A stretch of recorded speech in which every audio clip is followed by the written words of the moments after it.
Baby పుట్టగానే ఏడుస్తున్నారు లేదా అని చూస్తారు కదా, ఆ ఏడుపు వెనుకల రహస్యం ఏంటి? బిడ్డ గర్భం నుంచి బయటికి రాగానే ఫస్ట్ ఆ ఏడుపే ఫస్ట్ ఊపిరి అన్నమాట. ఈ అంబ్లికల్ కార్డ్ కేర్ ని ఎలా ప్రొటెక్ట్ చేసుకోవాలి? బొడ్డు తాడు ఏంటంటే అక్కడ కొంచెం క్రిములు చేరిన ఇన్ఫెక్షన్ వస్తే అది లివర్ వరకు వెళ్ళిపోతుంది. చాలా మంది పేరెంట్స్ కూడా గ్రైప్ వాటర్ అని ఒకటి ఇస్తారు కదా మేడం. అడ్వర్టైజ్మెంట్ వచ్చే టీవీలో పాప ఏడ్చింది, ఆల్కహాల్ ఉండేది, సారాయం లాగా. ఎందుకు ఇవ్వాలి? విరాట్ కోహ్లీ ఎగ్స్ గానీ ఇవన్నీ మిల్క్ పాలు ఇవ్వద్దు, మీ బాడీలో యాసిడ్ ఎక్కువైపోయి బోన్స్ వీక్ అయిపోతాయని మేనకా గాంధీ గారు కూడా అన్నారు. The calcium from my bones was being pulled out to make the stomach alkaline. The solution to it is don't drink milk. Don't drink milk. I don't. Turn vegan. అసలేనా అర్థం పర్థం ఉందా మాట్లాడటానికి? ఇప్పుడు నా చేతికి దెబ్బ తగిలితే చైన్ కోసేసుకుంటానా నేను? అలా అయితే ఇప్పుడు తల్లి పాల్లోనూ ఉండేది లాక్టోజే, ఆవు పాల్లో ఉండేది లాక్టోజే. మరి యాసిడ్గా మారిపోతాయంటే అయితే బిడ్డకు తల్లి కూడా పాలు ఇవ్వకూడదు, దూడకు ఆవు కూడా పాలు ఇవ్వకూడదు. అది తినొద్దు ఇది తినొద్దంటే ఇంక నేను ప్రపంచంలో ఇప్పుడు ఏది తినే పరిస్థితిలో లేను. అందులో హార్లిక్స్, బూస్ట్, కాంప్లాంట్ ఇట్లాంటివి యూజ్ చేస్తుంటారు మేడం చైల్డ్ గ్రోత్ కోసము. అది ఎంతవరకు నెససరీ అంటారు? అస్సలు అవసరం లేదు. అమ్మమ్మ, నానమ్మ, తాతలు వాళ్ళకి పాపం గారం చేయాలని ఉంటుంది పిల్లల్ని, ఎవరికన్నా ఉంటది కదా ముద్దు చేయాలని. సో ఏం చేస్తారు, చాక్లెట్లు, బిస్కెట్లు, స్వీట్లు ఇచ్చేయాలని చూస్తారు సీక్రెట్ గా. పిల్లలు ఇప్పుడే స్థూలకాయం వస్తే పెద్ద అయ్యాక షుగర్ జబ్బులు, హార్ట్ జబ్బులు, స్ట్రోక్ జబ్బులు, PCOS, తర్వాత పిల్లలు పుట్టరు, ఇన్ఫర్టిలిటీ. సో ఇలాంటి సమస్యలన్నిటికీ మీరు ఇక్కడ బీజం వేస్తున్నారు. ఈ బేబీ స్లీప్ పొజిషన్ అనేది అంటే తారుమారు అవుతుంటారు. సో వీళ్ళ పొజిషన్ ఎట్ సైడ్ ఉంటే పర్ఫెక్ట్గా ఉంటుంది. సో బిడ్డ కనుక పొరపాటున బోర్లా పడి ముక్కు నొక్కుపోయిందనుకో, సడన్ గా పిల్లలు చచ్చిపోయే ఛాన్స్ ఎక్కువ. దీనివల్ల అవును.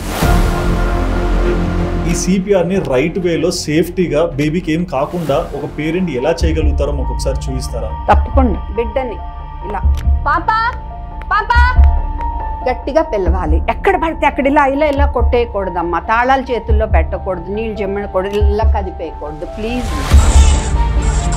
1 and 2 and 3 and 4 and 5 and 6 and 7.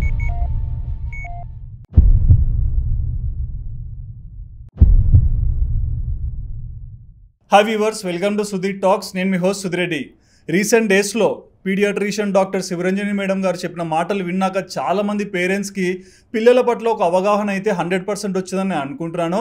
But ఈరోజు ఇంటర్వ్యూలో పిల్లలకి ఎన్నో వైరల్ ఫీవర్స్ వస్తుంటాయి, ఇన్ఫెక్షన్స్ వస్తుంటాయి, ముఖ్యంగా CPR ప్రాబ్లమ్స్ వస్తుంటాయి. అండ్ మరోపక్క మీకు తెలియని అజాగ్రత్త వల్ల పిల్లలకు జరిగే లోపాలు, చాలా విషయాలు ఈ ఇంటర్వ్యూలో నేను బయటికి తీసుకురాబోతున్నాను. ఇక లేట్ చేయకుండా మన ముందున్న గెస్ట్, మీ అందరికి ఎంతో పరిచయమైన వ్యక్తి డాక్టర్ శివరంజని మేడంకి హాయ్ చెప్పేద్దాం. నమస్తే మేడం, ఎలా ఉన్నారు? మేడం, లాస్ట్ ఇంటర్వ్యూ ఎంతోమంది పేరెంట్స్కి ఒక వేకప్ కాల్ లాగా అయింది. We are so thankful. అండ్ ఆ ఇంటర్వ్యూ చూసి మీ మీద రెస్పెక్ట్ పొందిన వాళ్ళందరికీ ఏమైనా చెప్పాలనుకుంటున్నారా? నా ఇంటర్వ్యూ చూసి అందులో మంచి తీసుకున్నందుకు నా ధన్యవాదాలు. అదే నాకు తృప్తినిస్తుంది. ఎంతమందికి వాళ్ళకున్న అపోహలు, తల్లన్నాక బిడ్డ గురించి ఎంతో భయం ఉంటుంది. సో ఆ భయం నేను తల్లులకు పోగొట్టగలిగి వాళ్ళ పిల్లల్ని కరెక్ట్గా పెంచుకోగలిగేట్టు నా వంతు కృషి నేను చేయాలనుకుంటున్నాను. అది మీ ద్వారా ఇంకా చాలామంది తల్లులకి చేరుకోగలిగాను. సో అది నాకు చాలా తృప్తినిచ్చే విషయం.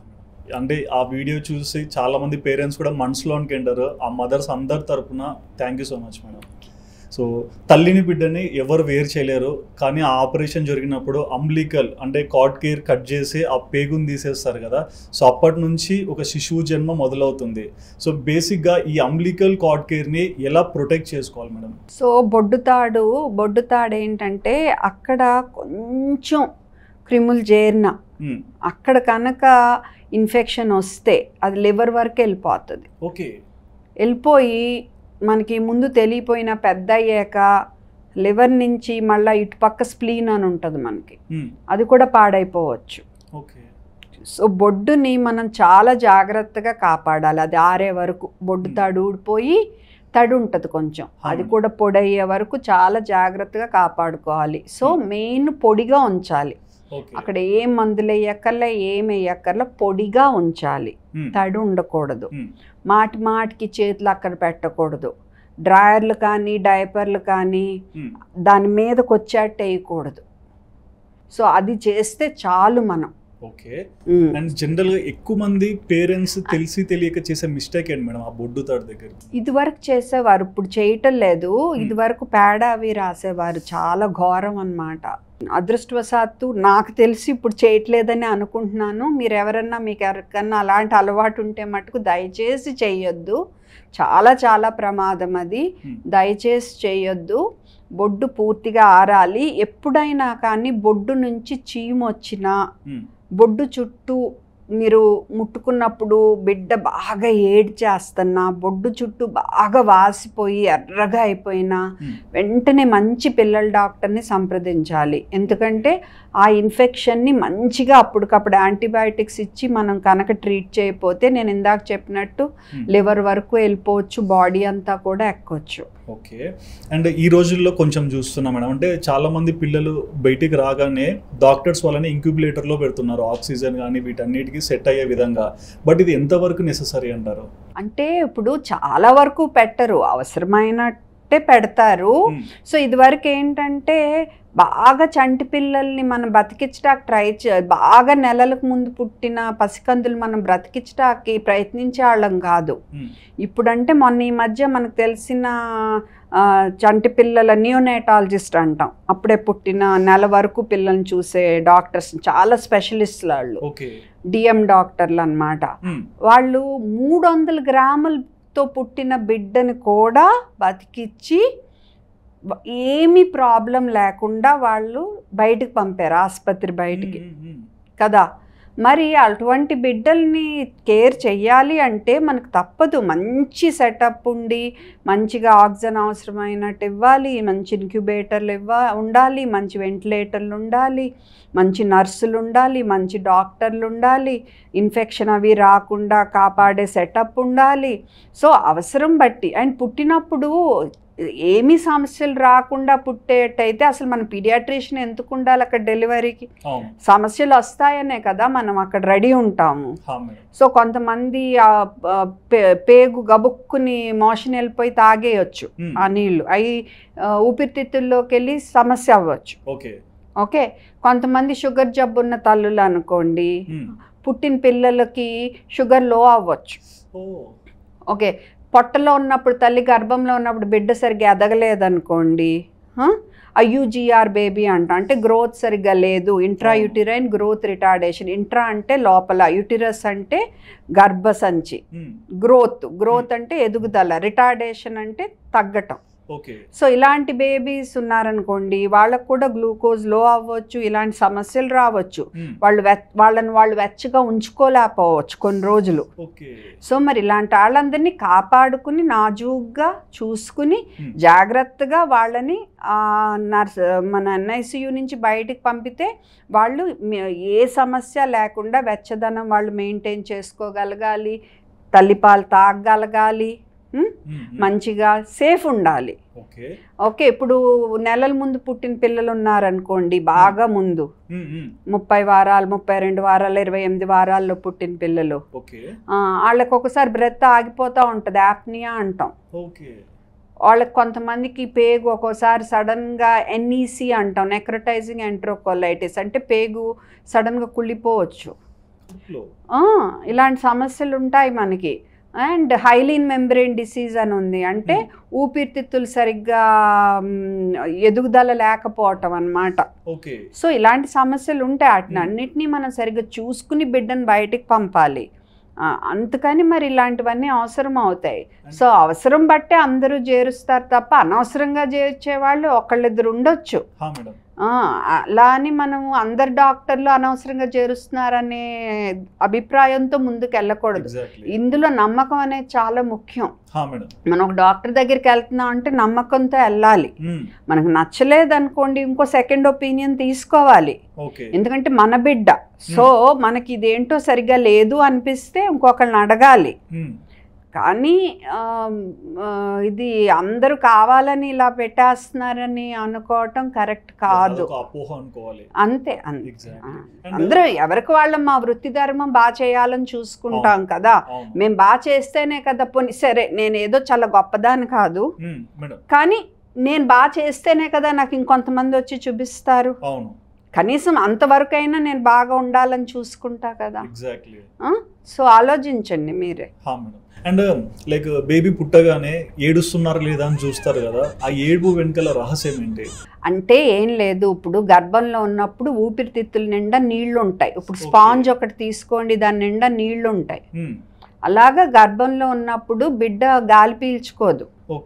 మదర్ రక్తం ద్వారానే బిడ్డకు కూడా ఆక్సిజన్ వెళ్ళిపోతుంది అంతే. సో బిడ్డ గర్భం నుంచి బయటికి రాగానే ఫస్ట్ ఆ ఏడుపే ఫస్ట్ ఊపిరి అన్నమాట. అంటే బిడ్డ ఊపిరి తీసుకుంటుంది, ఊపిరితిత్తులు స్ప్రెడ్ అయినాయి అని మాకు అర్థం. ఊపిరి తీసుకోలేదు ఏడవలేదు అనుకో, ఊపిరి తీసుకోవటం లేదు, మరి ఊపిరి తీసుకోవట్లేదంటే గుండె ఆడద్దు తర్వాత, అది ప్రమాదం కదా. కొట్టడం కూడా మేము ఎక్కడ పడితే అక్కడ కొట్టకూడదు, వీపు నిమరొచ్చు లేదా అరిపాదం మీద కొట్టొచ్చు, అంతకంటే చేయకూడదు మనం. అండ్ ఈ టైం గ్యాప్ ఎంత వరకు ఉంటుంది మేడం? అంటే ఎంత టైం లోపల బిడ్డ రెస్పాండ్ అవ్వాలి? ఎందుకంటే సెకండ్స్ లోపు ఏడవాలి. ఏడవపోతే వెంటనే ఏంటి ఏడవలేదని గబుక్కుని మేము ఆ నెక్స్ట్ స్టెప్లు చేయాల్సినవి ఉంటాయి. న్యూనేటల్ రీససిటేషన్ అని మనం చూసుంటారు కదా, ఇలా నొక్కుతారు. పేగు కూడా ఏదో ఇంజెక్షన్ చేస్తారు మేడం.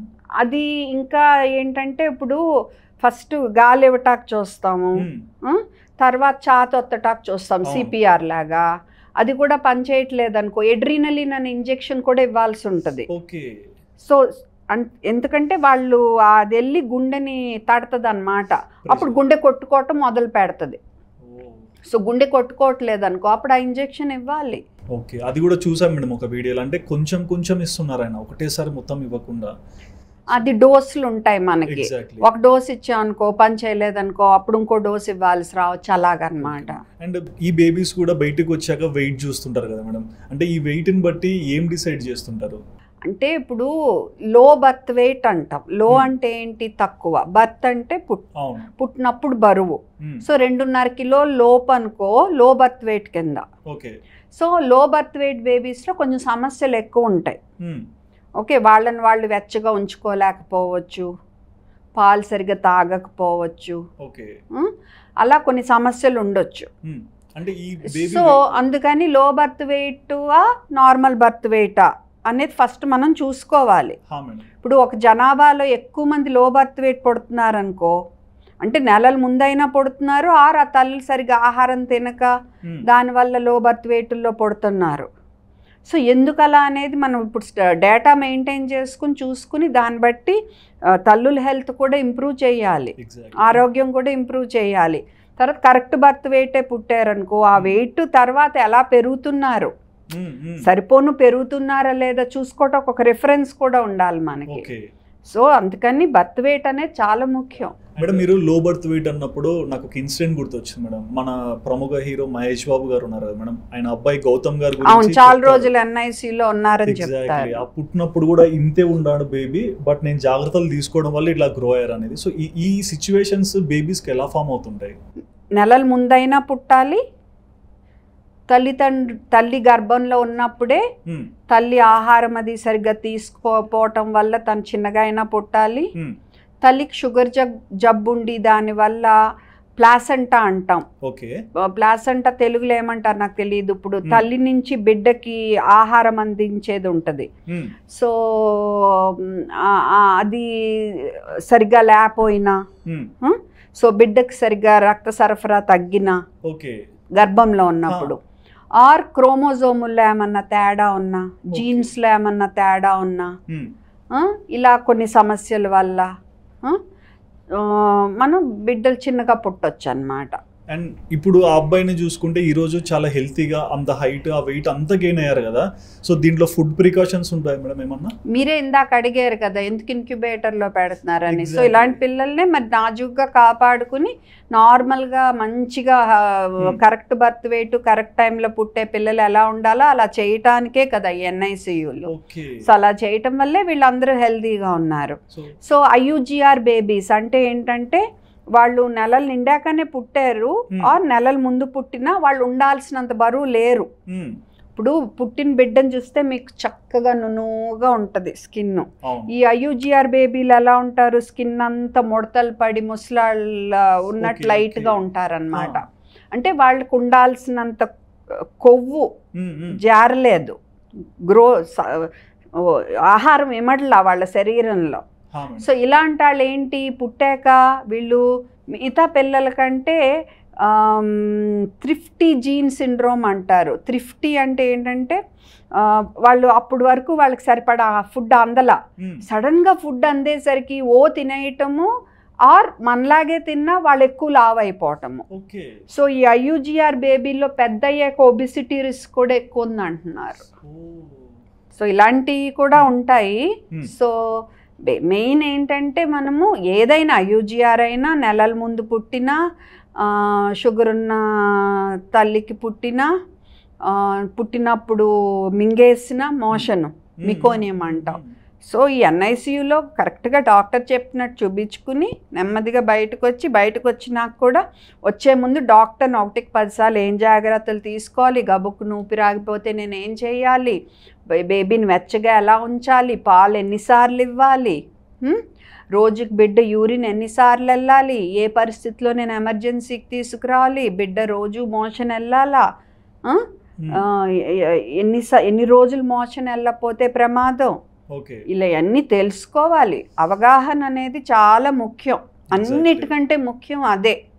అందరిళ్లలో డాక్టర్ ఉండలేరు కదా, ఇంటి పక్కన ఇంటి సందులో. సో మనం తెలుసుకోవాల్సింది మనం తెలుసుకున్నాం అనుకో, కరెక్ట్ ఇది చేయాలి ఇది చేయకూడదు, ఇలా అయితే ఇంత ప్రమాదం అయితే నేను ఇది చేయాలి అని నేర్చుకుని ఉంటే తల్లులు వాళ్ళ బిడ్డలు ఎక్కువ క్షేమంగా ఉంటారు. ఓకే. అండ్ ఈ మధ్య ఎక్కువ బేబీస్లో నేను చూసిన థింగ్ ఏంటంటే మేడం, బేబీకి ఇమ్యూనిటీ పెంచాలని చెప్పేసి రకరకాల ఫుడ్ తీసుకొచ్చి తినిపించేస్తుంటారు. ఈ ఇమ్యూనిటీ పెంచుకోవడానికి పేరెంట్స్ ఏ పద్ధతి ఫాలో అవుతే? అయ్యో ఫుడ్డే కాదు, బోల్డ్ అంత డబ్బులు పోసేసి పాపం ఆ పౌడర్లని ఇవన్నీ. ఎందుకంటే ఇప్పుడు తల్లిదండ్రులు అంటే ఏంటి, వాళ్ళకి బిడ్డ మీదే కదా ప్రాణం అంతా పిల్లల మీద పెట్టుకుని ఉంటారు. వాళ్ళకి ఏమున్నా వాళ్ళకే ఇచ్చేయాలని చూస్తారు కదా. అందుకని వాళ్ళకి ఇప్పుడు చిన్నపిల్లలు 2 ఏళ్ళ 3 ఏళ్ళ పిల్లలకి జలుబు నెలకోసారి 2 నెలలకోసారి వస్తూ ఉంటాయి. మీరు అందులోని ఈ మధ్య ప్రీ స్కూల్స్ అని మొదలైపోయినాయి, అంగన్వాడీలు. సో మీరు బాగా చిన్నపిల్లల్ని 1.5-2 సంవత్సరాల పిల్లల్ని స్కూల్స్ పంపుతున్నారు. ఒకటి చీవుడు ఉంటే ఇంకొకటికి అంటుకుంటుంది, ఇంకొకరికి ఉంటే ఇంకొకరికి అంటుకుంటుంది. ఒక 5 ఏళ్ళు దాటేసరికి రోగ నిరోధక శక్తి పెరుగుద్ది. సో మీ సైడ్ నుంచి డబ్బులు పాడేసుకుని అయ్యి కొనేసి ఇచ్చేయొద్దు పిల్లలకి. సమతుల్య ఆహారం పెట్టమని ఎప్పటి నుంచో చెప్తున్నాము, ఇప్పుడు అదే చెప్తాము. సో సమతుల్య ఆహారం అంటే ఏంటి, మనకి రోజు పెట్టే ఆహారంలో మంచిగా పండ్లు ఉండాలి, కాయగూరలు ఉండాలి, ఏజ్కి తగ్గట్టు నట్స్ అంటే మరీ చిన్నపిల్లలేమో పొడిలాగా చేసి ఇవ్వాలి, కొంచెం పెద్ద పిల్లలు డైరెక్ట్గా తినొచ్చు, 5 ఏళ్ళు 6 ఏళ్ళు దాటిన వాళ్ళు. ఇలాంటివన్నీ మంచిగా సమతుల్య ఆహారం, పిండి పదార్థాలు మాంసకృతులు అన్నీ సమతుల్యంగా ఉండే ఆహారం ఇవ్వాలి. కొంచెం బయట ఆడనివ్వాలి, ఎప్పుడు ఇంట్లోనే ఉంచేయకూడదు. ఇంట్లోకి ఎండ రావాలి, ఇంట్లో బూజులు పట్టేసి దుమ్ము పట్టేసి తడిగోడలు ఇలా ఉండకూడదు. ఏసీలు అయ్యి ఫంగస్ పట్టేసి ఇలా ఉండకూడదు. సో ఇలాంటివన్నీ చూసుకుంటే దుమ్ము మనకి అలర్జీలు తక్కువ ఉంటాయి. సో మంచి ఆహారం, మంచిగా ఆరు బయట ఆడుకోవటం, ఇంట్లో సింపుల్గా దుమ్ము పట్టకుండా ఎండ వచ్చేటట్టు మనం సింపుల్గా ఉంచుకుంటే మన పిల్లలు హెల్తీగా ఉంటారు. డబ్బులు పాడేసుకుని అవి ఇవి కొనేసుకుని చాలా చాలా ఏమైందంటే ఈ మధ్య సోషల్ మీడియా వచ్చాక ఎవరు పడితే వాళ్ళు ఇది మంచిది అది మంచిది అని చెప్పేసరికి కన్ఫ్యూజ్ అయిపోతున్నారు తల్లిదండ్రులు. సో ఇన్ఫ్లుయెన్సర్ని మీరు ఎలా సెలెక్ట్ చేసుకోవాలంటే వాళ్ళ సబ్జెక్ట్ గురించి వాళ్ళు మాట్లాడుతున్నారా, వేరే వాళ్ళ సబ్జెక్ట్ గురించి మాట్లాడుతున్నారా ఫస్ట్ చూసుకోండి. ఇప్పుడు సెలబ్రిటీస్ ఆర్ న్యూట్రిషనిస్టులు కూడా పీసీఓఎస్ గురించి చెప్తున్నారు, పాలిసిస్టిక్ ఓవేరియన్ డిసీజ్. అది స్పెషలిస్ట్ గైనకాలజిస్టో ఎండోక్రైనాలజిస్టో మాట్లాడితే వాళ్ళు చెప్పేది హార్మోన్ టెస్ట్లు ఇలా ఉండాలి అలా ఉండాలని చెప్తే పోనీ వినండి.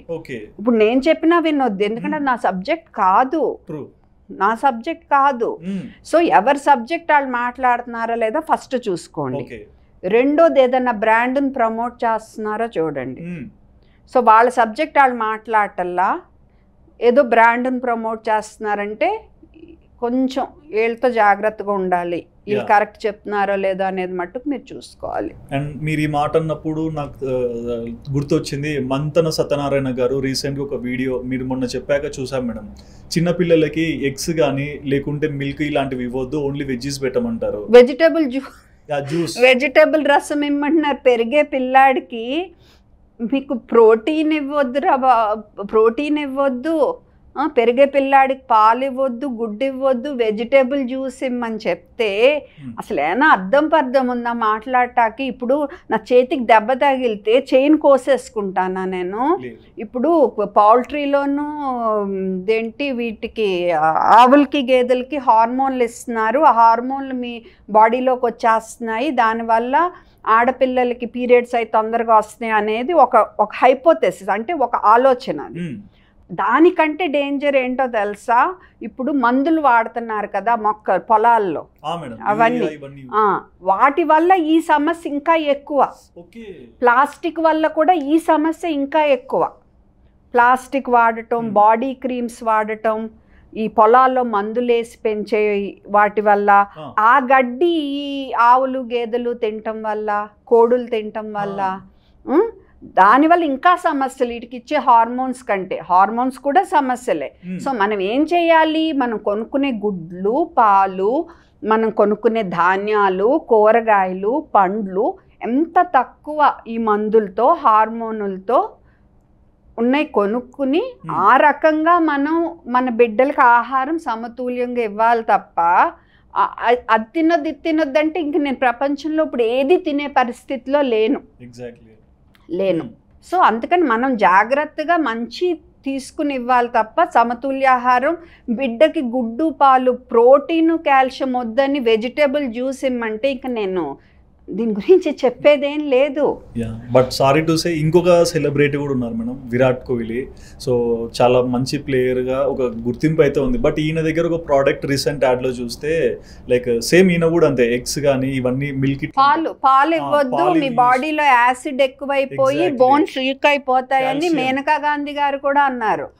ఇప్పుడు మేనకా గాంధీ గారు ఏంటి, జంతువులకి క్రూరంగా ఉండొద్దని. సో ఆమె ఏం చెప్పాలి, ఆ పాలు మీరు దూడకెళ్ళాల్సిన పాలు మీరు తాగొద్దంటే ఒక పద్ధతి అది.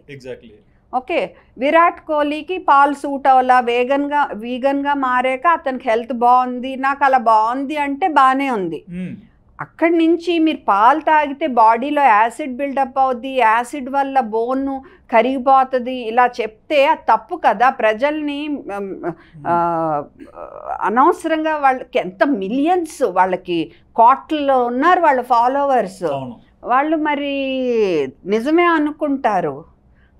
అలా అయితే ఇప్పుడు తల్లిపాల్లోనూ ఉండేది లాక్టోజే, ఆవు పాల్లో ఉండేది లాక్టోజే, మరి యాసిడ్గా మారిపోతాయంటే అయితే బిడ్డకి తల్లి కూడా పాలు ఇవ్వకూడదు, దూడకు ఆవు కూడా పాలు ఇవ్వకూడదు. అవునా కాదా? తల్లి ఇప్పుడు మనుషులకి మనిషి పాలు, తల్లి పాలు మంచిది, అలాగే దూడకి తన తల్లి ఆవు పాలు మంచిది. అది కరెక్టే, ఒప్పుకుంటాం, మేమందరం ఒప్పుకుంటాం.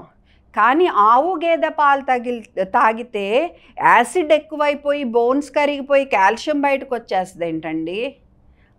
సో ఇవన్నీ అమ్మ మీరు నమ్మకూడదు. అదే చెప్తున్నా కదా, ఎవరి సబ్జెక్ట్ వాళ్ళు మాట్లాడితే అది వినండి తప్ప మీరు జస్ట్ వాళ్ళు ఇన్ఫ్లుయెన్సర్స్ కదా, వాళ్ళకి అన్నీ తెలుసు అనుకోద్దు. విరాట్ కోహ్లీ క్రికెట్ గురించి చెప్తే వినండి, ఓకే. అంతే. మేనకా గాంధీ గారు ఆ మినిస్ట్రీకి సంబంధించి అన్న చెప్తే వినండి. అండ్ ఈ పిల్లలు ఎదిగే కొద్దీ లైక్ అంటే తల్లిపాల నుంచి కాకుండా మామూలుగా బయట నుంచి ప్యాకెట్ పాలు లేకుంటే ఆవు పాలు గేదె పాలు తెచ్చుకొని అందులో హార్లిక్స్ బూస్టో కాంప్లాంట్ ఇట్లాంటివి యూజ్ చేస్తుంటారు మేడం చైల్డ్ గ్రోత్ కోసము. అది ఎంతవరకు నెససరీ అంటారు? అస్సలు అవసరం లేదు. అవునా? అస్సలు. ఎందుకంటే అందులో మనకి పెద్ద బలం ఏమి ఉండదు. మనం సమతుల్య ఆహారం ఇచ్చినంత వరకు వాటి వల్ల పెద్ద లాభం ఏమి ఉండదు మనకి. నిజంగా మనకి విటమిన్స్ మినరల్స్ ఎక్స్ట్రా ఇవ్వాల్సి వస్తే ఒకసారి పిల్లల డాక్టర్ని సంప్రదించి టెంపరీగా అంటే కొన్ని రోజులకి సిరప్ ఇచ్చి ఆపేయటం బెస్ట్. గమ్మీస్ కూడా మంచివి కాదు, ఎందుకంటే అవి పళ్ళకు అతుక్కుపోతాయి. సిరప్ తాగినా నోరు పుక్కులు ఇచ్చుకోవాలి, అది వేరే విషయము. సో ఇందులో ఎక్కువ చక్కెర శాతం ఇవి ఉంటాయి. సో అది హెల్త్ డ్రింక్స్ అంటాం, కరెక్ట్ కాదు. సో రీసెంట్గా టైమ్స్ ఆఫ్ ఇండియా దాంట్లో ఒక ఆర్టికల్ వచ్చింది, మొన్న మీరు ORSL యూజ్ చేయకూడదని చెప్పారు. ఇతను అదే వీడియో చేశాడు ORSL బ్యాన్ అయిపోయిందని. బట్ నాకు తర్వాత చూస్తే అన్ని కంపెనీస్ బ్యాన్ కాలేదన్నట్లు అర్థమైంది. అవును, అన్ని వెరైటీస్ బ్యాన్ అవ్వాలా. వాళ్ళు ఏంటంటే నేను 2018 నుంచి దీని గురించి ఫాలో అప్ అవుతున్నా. వాళ్ళు ఎంత ముండంటే ORS మీరు పేరు మార్చాలి, ఎందుకంటే ప్రజలు దీని గురించి అపోహ పడుతున్నారంటే చచ్చినా మార్చలేదు. సో చివరికి ఏమైంది, 2022 ఏప్రిల్లో ఏం చెప్పారు, FSSAI వాళ్ళు పేరు పేరు మార్చాలి అని వాళ్ళకి చెప్పారు. కానీ 2 నెలల్లోనే మళ్ళీ FSSAI వాళ్ళు రూల్ మార్చేసి ఇప్పుడు టెట్రాప్యాక్ మీద this is not an ORS అని ఉంటుంది కదా, అది అప్పుడు వచ్చింది జూలైలో. This is not an ORS అని కింద రాసి ఉంటుంది చిన్న అక్షరాల్లో. ఈ ఫుడ్ ఫార్మర్ పెట్టిన వీడియో ఎప్పుడు 2023 ఏప్రిల్లో. అది చూసుకుంటే 2023 ఫిబ్రవరిలోనే CNN News 18 న్యూస్లో నేను చెప్పిన ఇంటర్వ్యూ వచ్చింది. ఓకే, సో అది క్రెడిట్ విషయం వదిలేద్దాము, ఎందుకంటే చాలా మంది డాక్టర్స్ పేరెంట్స్ కూడా రాశారు FSSAI వాళ్ళకి. అక్కడ కాదు, అతను ఏం చెప్పాడు, అబద్ధం చెప్పాడు. తను వెంటనే క్రెడిట్ తీసేసుకోవాలని కంగారులో చెప్పాడో, ఆర్ కెన్వ్యూ కంపెనీ అంటే జాన్సన్ నుంచి వచ్చిన కంపెనీ కెన్వ్యూ కంపెనీ, ఆ కంపెనీ వాళ్ళు మరి ఇతనికి ఏమన్నా లాభపడేటట్టు వాళ్ళు ఇచ్చారో నాకు తెలీదు. కానీ వెంటనే కెన్యూ కంపెనీ వాళ్ళు మన ఫైట్ వల్ల ORSL WHO రికమెండెడ్ ఫార్ములా తీసుకొచ్చేసారు, మిగతా అన్ని ఆపేశారు అని పెద్ద డ్రామాటిక్గా అడ్వర్టైజ్మెంట్. మాకేమో డ్రామాలు చేయటం రాదు కదా. ఓకే, సో ఉన్న ఫ్యాక్ట్స్ చెప్తాము. సో వాళ్ళు ఏం ఆపల, ORSL అనేది కంటిన్యూ అవుతుంది. కాకపోతే ORSL ఆరెంజ్ ఉంది, ORSL ప్లస్ ఉంది, ORSL యాపిల్ ఇలాంటి వాటితో పాటుగా ORSL WHO ఫార్ములా అనేది వచ్చింది. ఓకే, ఒక్కసారి ఆ పేపర్స్ ఇస్తారా నాకు? సో ఇప్పుడు వీళ్ళేంటి WHO ఫార్ములా కూడా పెట్టారు. ఇప్పుడు విరోచనాలప్పుడు మనం WHO ఫార్ములా అది ఇవ్వాలి. మీ ORSL ఆరెంజ్ యాపిల్ బొమ్మ ఉన్నట్లో 5 టీ స్పూన్ షుగర్ ఉంది ప్యాకెట్కి. WHO అయితే ఒక టెట్రాప్యాక్ లెవెల్ 200 మిల్లీకి 1/2 టీ స్పూనే ఉండాలి అన్నాం అని వీళ్ళు ఇది లాంచ్ చేశారు. ఇప్పుడు ఒక వీడియో ఏం సర్క్యులేట్ అవుతుంది, Indian academy of paediatrics association మీటింగ్లో మేము లాంచ్ చేసాము WHO రికమెండెడ్ ఫార్ములా అని. అదే అసోసియేషన్ మీటింగ్లో మిగతా ORSL ఇదిగో ఈ ఆరెంజ్ బొమ్మ, యాపిల్ బొమ్మ అన్నీ ఉన్నాయి అక్కడ. ఒక అయ్యే మానలా. సో రేపు ఎవరన్నా కొనుక్కోటాకి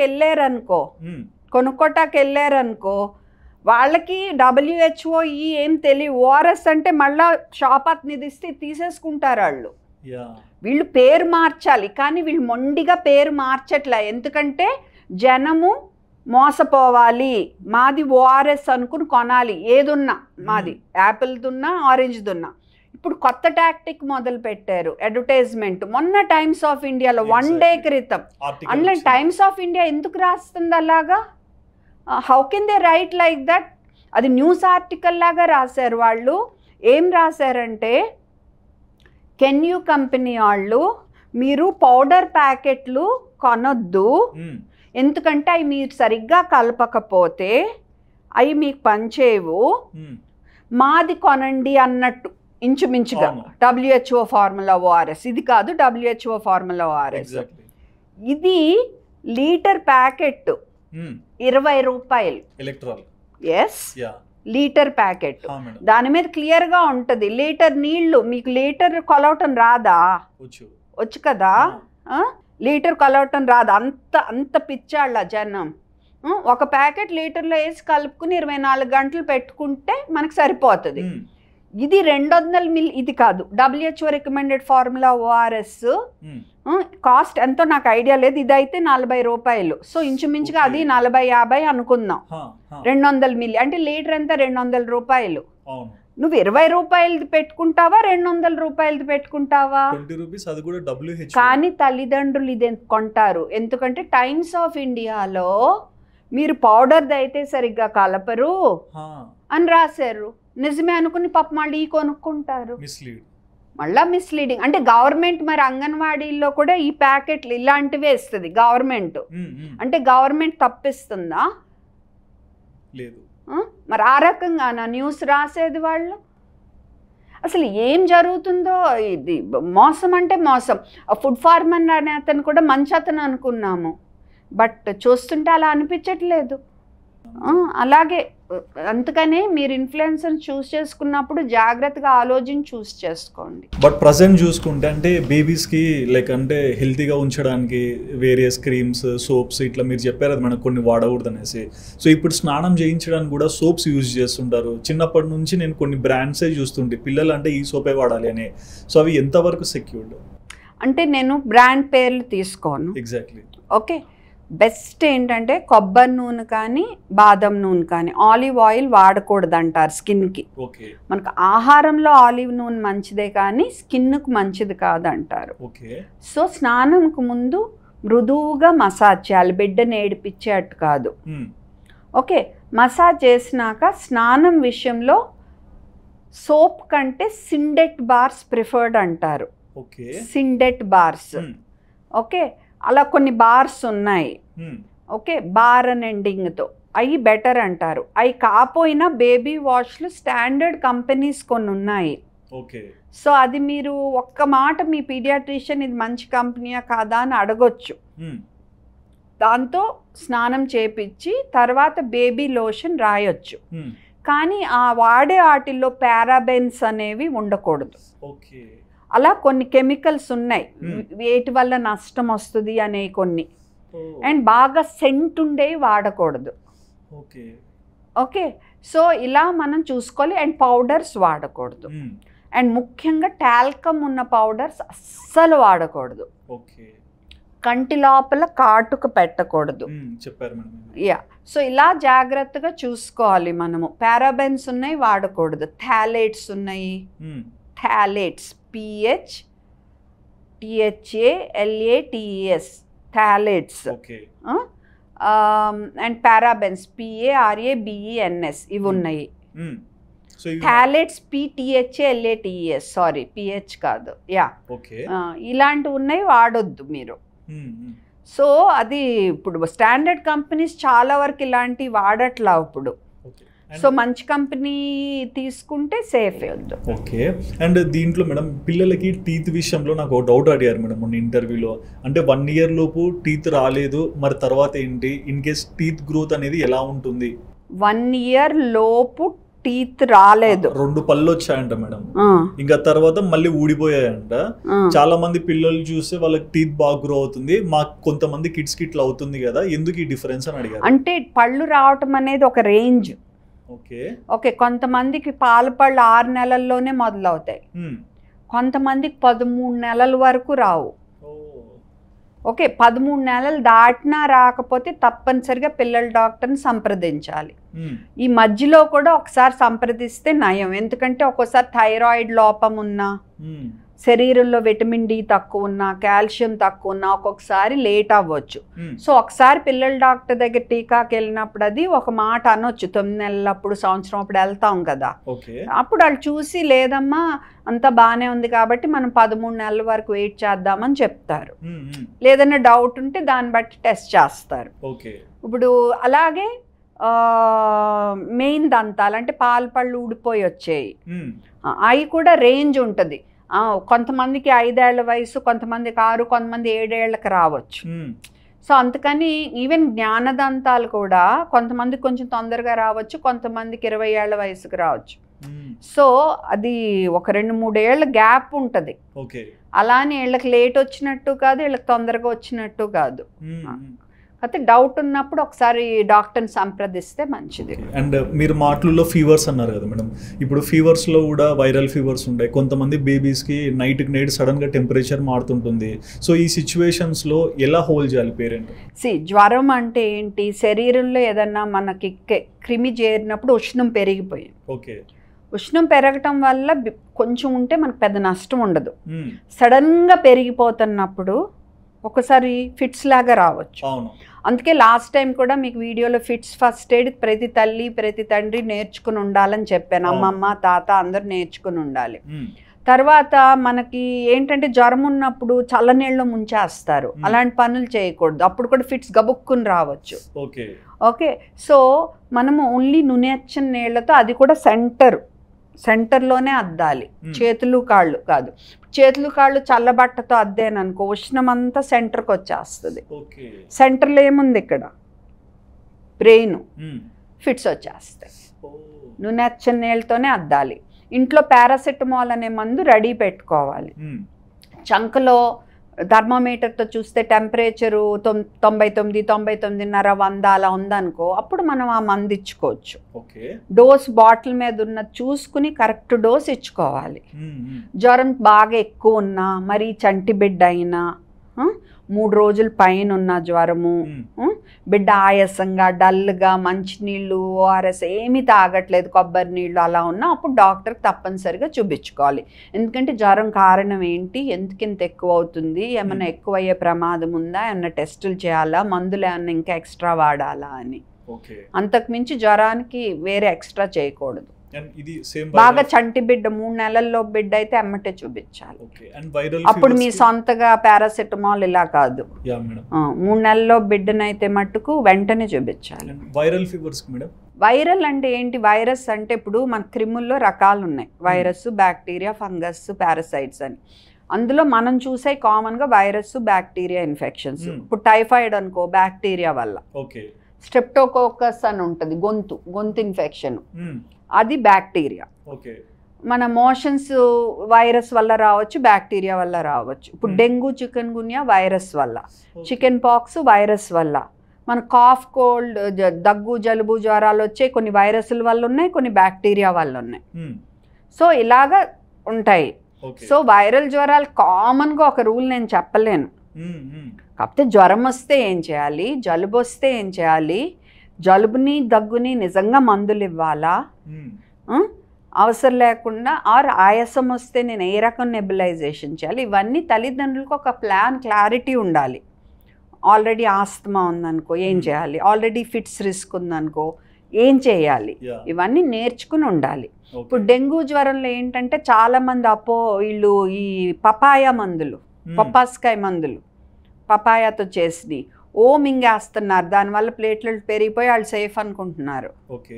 అది ఒక అపోహ, మళ్ళా అదొక పెద్ద మార్కెట్. ఇప్పుడు డెంగ్యూలో ఏమవుతుంది, చాలా వరకు అసలు మామూలు జ్వరంలో వెళ్ళిపోతుంది.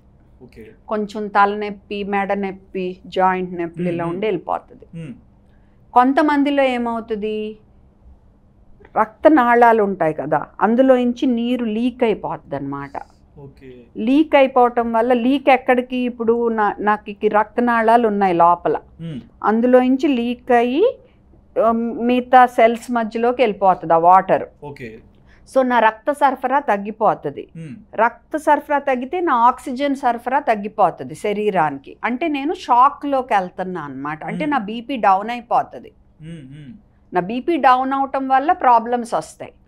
ఆ టైంలో నా ప్లేట్లెట్స్లు తగ్గొచ్చు, నా రక్తం గెడ్డ కట్టుకునే తత్వం మారచ్చు. అప్పుడు నేను ప్రమాదంలో పడుతున్నాను. బిగినింగ్లో ఏంటంటే ఓన్లీ తెల్ల రక్త కణాలు తగ్గుతాయి, ప్లేట్లెట్స్ కొంచెం తగ్గుతాయి, దానివల్ల మనకు నష్టం లేదు. ప్లేట్లెట్లు ఎంత తగ్గితే మనకు నష్టమో తెలుసా? నార్మల్ వాల్యూ మంది 4 లక్షలు సుమారుగా. ఓకే, 4 లక్షలు బ్లడ్ ప్లేట్లెట్స్. అవును, మిల్లీకి.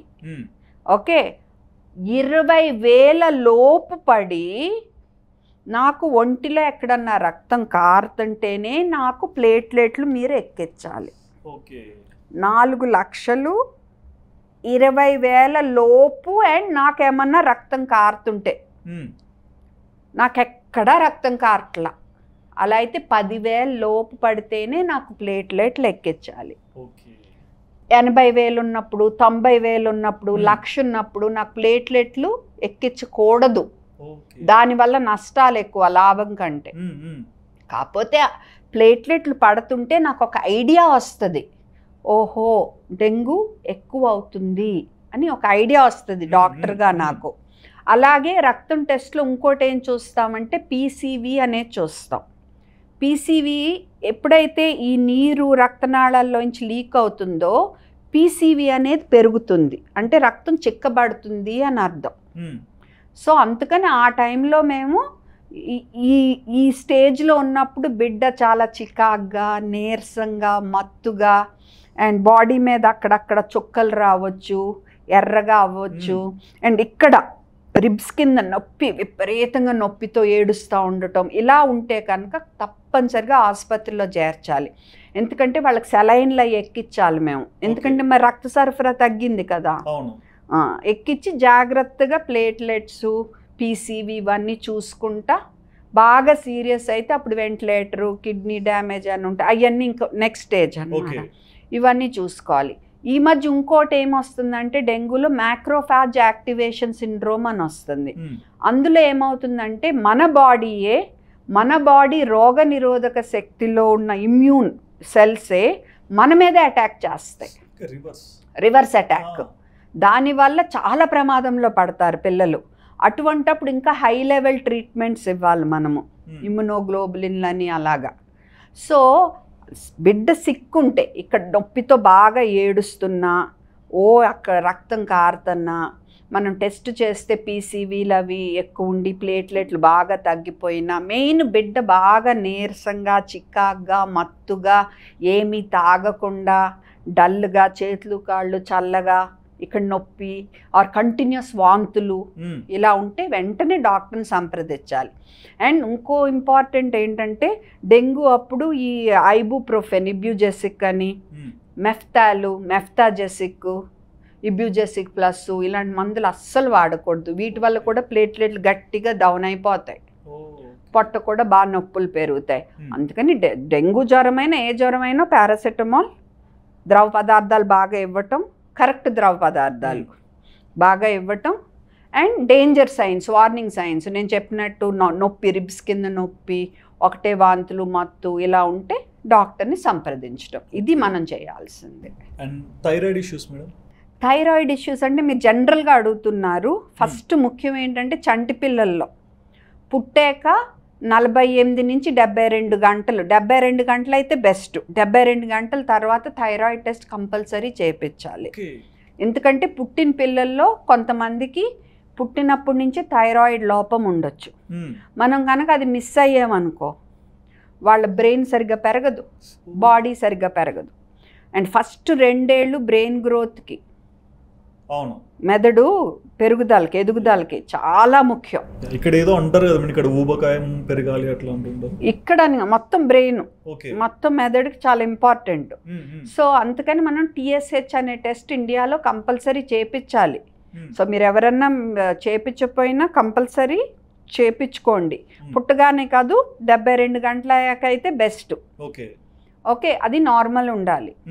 సో ఎందుకంటే థైరాయిడ్ లోపం ఉంటే వెంటనే మనం థైరాయిడ్ ట్రీట్మెంట్ మొదలు పెట్టాలి. ఇది కాకుండా కొంతమంది పిల్లల్లో కొంచెం పెద్ద అయ్యాక కూడా థైరాయిడ్ సమస్యలు రావచ్చు. థైరాయిడ్ లోపము ఉండొచ్చు, థైరాయిడ్ ఎక్కువ ఉండొచ్చు. థైరాయిడ్ లోపము, థైరాయిడ్ ఎక్కువ ఇలాంటి మార్పులు ఉన్నప్పుడు మనకి ఇదేంటి పెద్ద మనిషి అవటం ఇలాంటి ముందు జరగటం, మాకు పిల్లలు గెడ్డాలు మీసాలు ముందు జరగటం, ఆర్ ఇవన్నీ లేటు జరగటం, లేకపోతే డిప్రెషన్ అంటే మానసిక సమస్యలు రావటం, ఇలాంటి సమస్యలు కూడా రావచ్చు. థైరాయిడ్ వల్ల.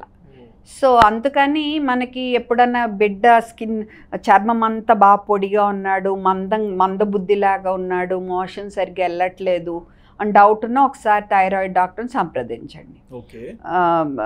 ఎండోక్రైనాలజిస్ట్ అంటాం. ఆర్ మనకి ముందే ఇదేంటి ఆడపిల్లల్లో కానీ మగ పిల్లల్లో కానీ కొంచెం పెద్ద అయ్యాక రావాల్సిన మార్పులు ముందే వస్తున్నా కూడా సంప్రదించాలి. పీరియడ్స్ అయ్యి లేట్ అయినా, గెడ్డాల మీసాలు రావటం బాగా లేట్ అయినా కూడా మనం ఎండోక్రైనాలజిస్ట్ని సంప్రదించాలి. థైరాయిడ్ సమస్య లేదా వేరే హార్మోన్ సమస్య ఉందా అని చూసుకుంటారు. అండ్ గర్భస్త్రీలు వాళ్ళల్లో కూడా TSH అనేది 3 లోపు ఉండాలి. ఎందుకంటే వాళ్ళలో కూడా థైరాయిడ్ సమస్య ఉందనుకోండి, లోపల బిడ్డకి ప్రాబ్లమ్స్ థైరాయిడ్ అనే కాదు, వాళ్ళ మెదడు అవన్నీ కూడా ఎఫెక్ట్ అవుతాయి. అంటే ఒకటి ఫ్యాక్టా మిత్తా చెప్పండి మేడం. అంటే చాలా మంది అంటే పిల్లలు పుట్టాక వాళ్ళకి ఏదైనా లోపం వస్తే తల్లి ఒక మాట అంటుంటారు, నాకు స్ట్రెస్ వల్ల ఇట్లా అయిందంటారు. నిజంగా ఒక మదర్ బేబీని క్యారీ చేస్తున్నప్పుడు ఏమైనా స్ట్రెస్ అయితే బేబీ మీద ఇంపాక్ట్ ఉంటుంది? ఎందుకు ఉండదు, ఉంటుంది. రక్త సరఫరా అన్నీ మారుతాయి. మారటం వల్ల బిడ్డకి సరైన ఎదుగుదల ఉండకపోవచ్చు. తల్లి బీపీ పెరిగిపోయింది అనుకోండి, మరి రక్త సరఫరా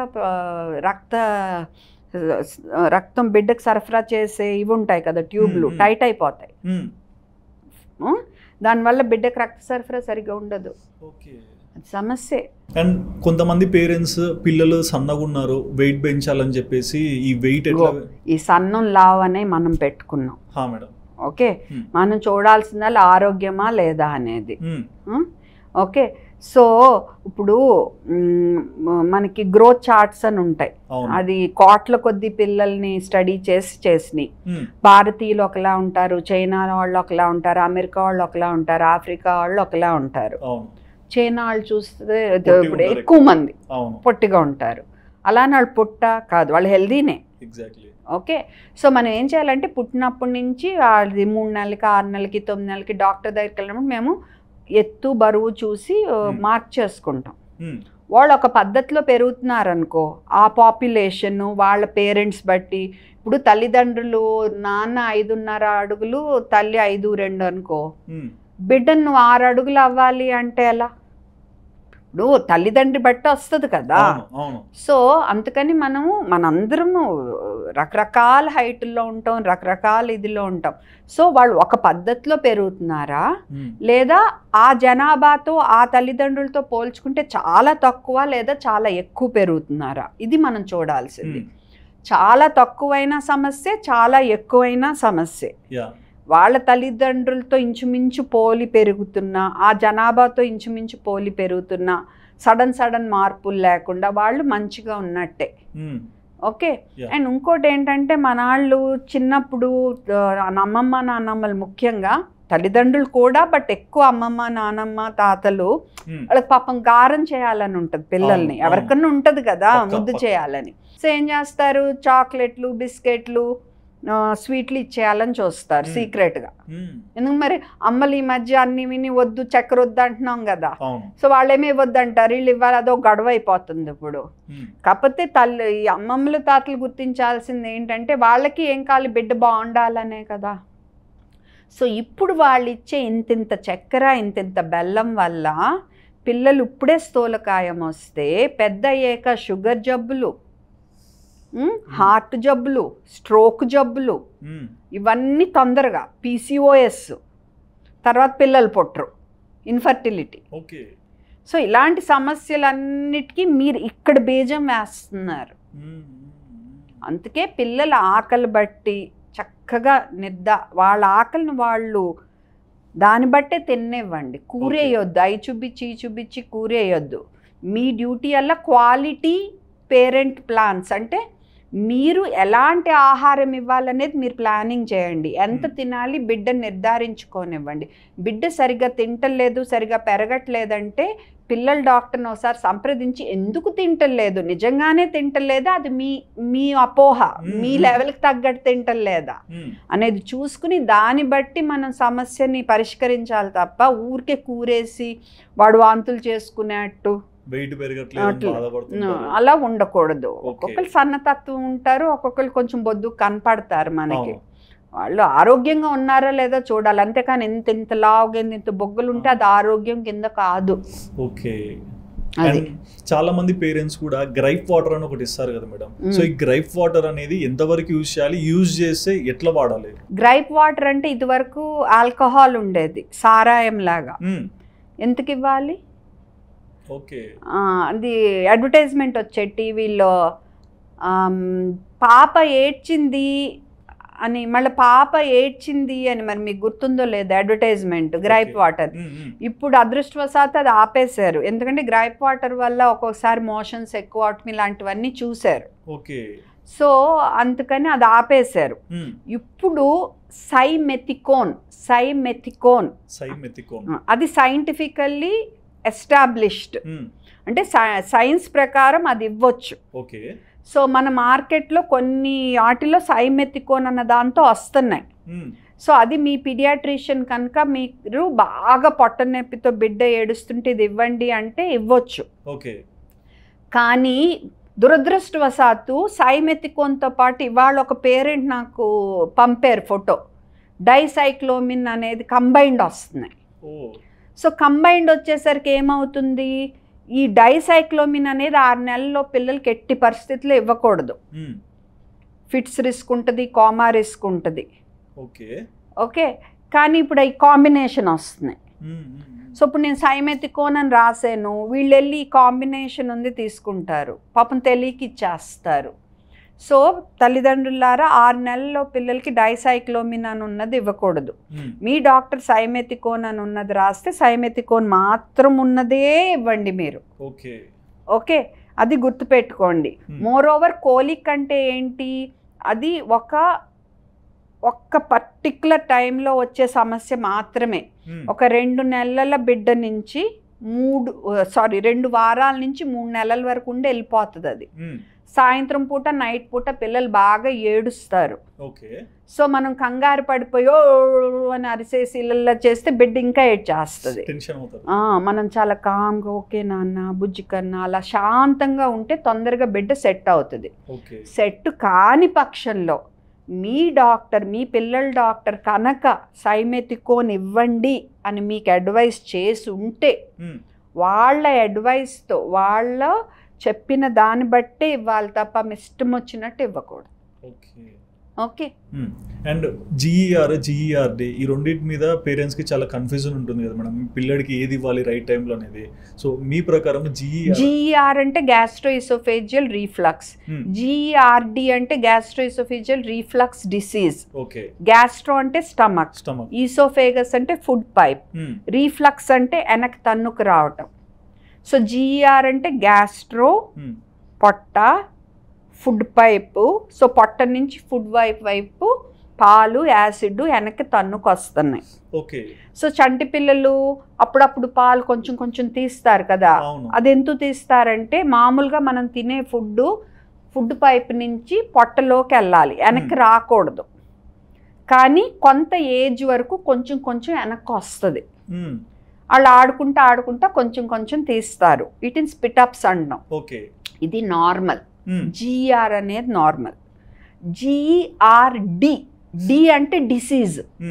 సో ఈ పొట్ట నుంచి వెనక్కి తనుకొచ్చేది ఎంత సివియర్ అంటే దానివల్ల బిడ్డ చాలా బాధపడుతున్నాడు, వాడికి పొట్ట నొప్పి వచ్చేస్తుంది, మంటలు వచ్చేస్తుంది, ఎక్కువ తీసేస్తున్నాడు, ఎదుగుదల ఉండట్లేదు. అటువంటప్పుడు మనం ఆ సమస్యను పరిష్కరించాలి. అంతేకాని ఆడతా పాడతా హ్యాపీగా కొంచెం కొంచెం తీసేస్తున్నాడు, మంచిగా ఎదుగుతున్నాడు, ఏం ఫోర్స్గా తీయట్లేదు అంటే GER అనే.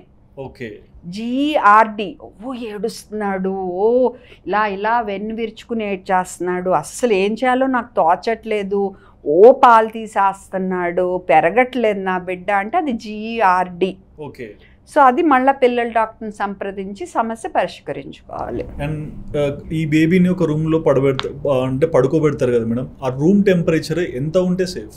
రూమ్ టెంపరేచర్ అంటే మనం బిడ్డని ఈ చేతిలో ఈ భాగంతో బిడ్డ అరిచేతులు, అరిపాదాలు, శరీరము పట్టుకుని చూస్తే బాడీ పట్టుకుని చూస్తే మనకి వెచ్చగా తగలాలి. ఓకే. ఎప్పుడు బిడ్డకి రెండు లేయర్ బట్టలు, అంటే లోపల ఒక డ్రెస్సు దానిపైన ఒక డ్రెస్ వేసి మనము ఇంకో దాంతో కప్పినాక చెక్ చేస్తే మనకి వెచ్చగా తగలాలి. వేడిగా తగిలితే మనం ఒక లేయర్ డ్రెస్ తీసేస్తాం. చల్లగా ఉంటే ఖచ్చితంగా రూమ్ని ఇంకా వేడి చేయాలి.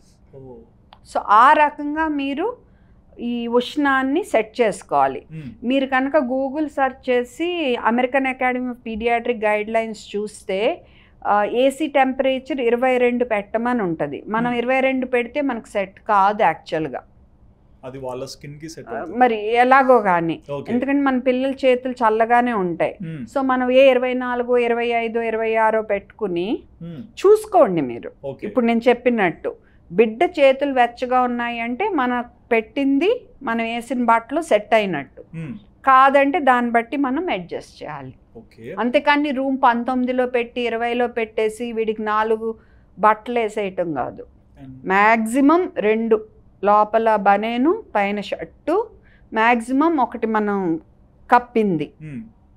ఇంతకంటే లేకుండా ఉన్నప్పుడు ఉష్ణం ఎంత పెట్టామో చూసుకుని, ఓకే, అది కనుక బిడ్డ చేతులు చల్లగా ఉంటే డెఫినెట్గా మనం పెంచాలి.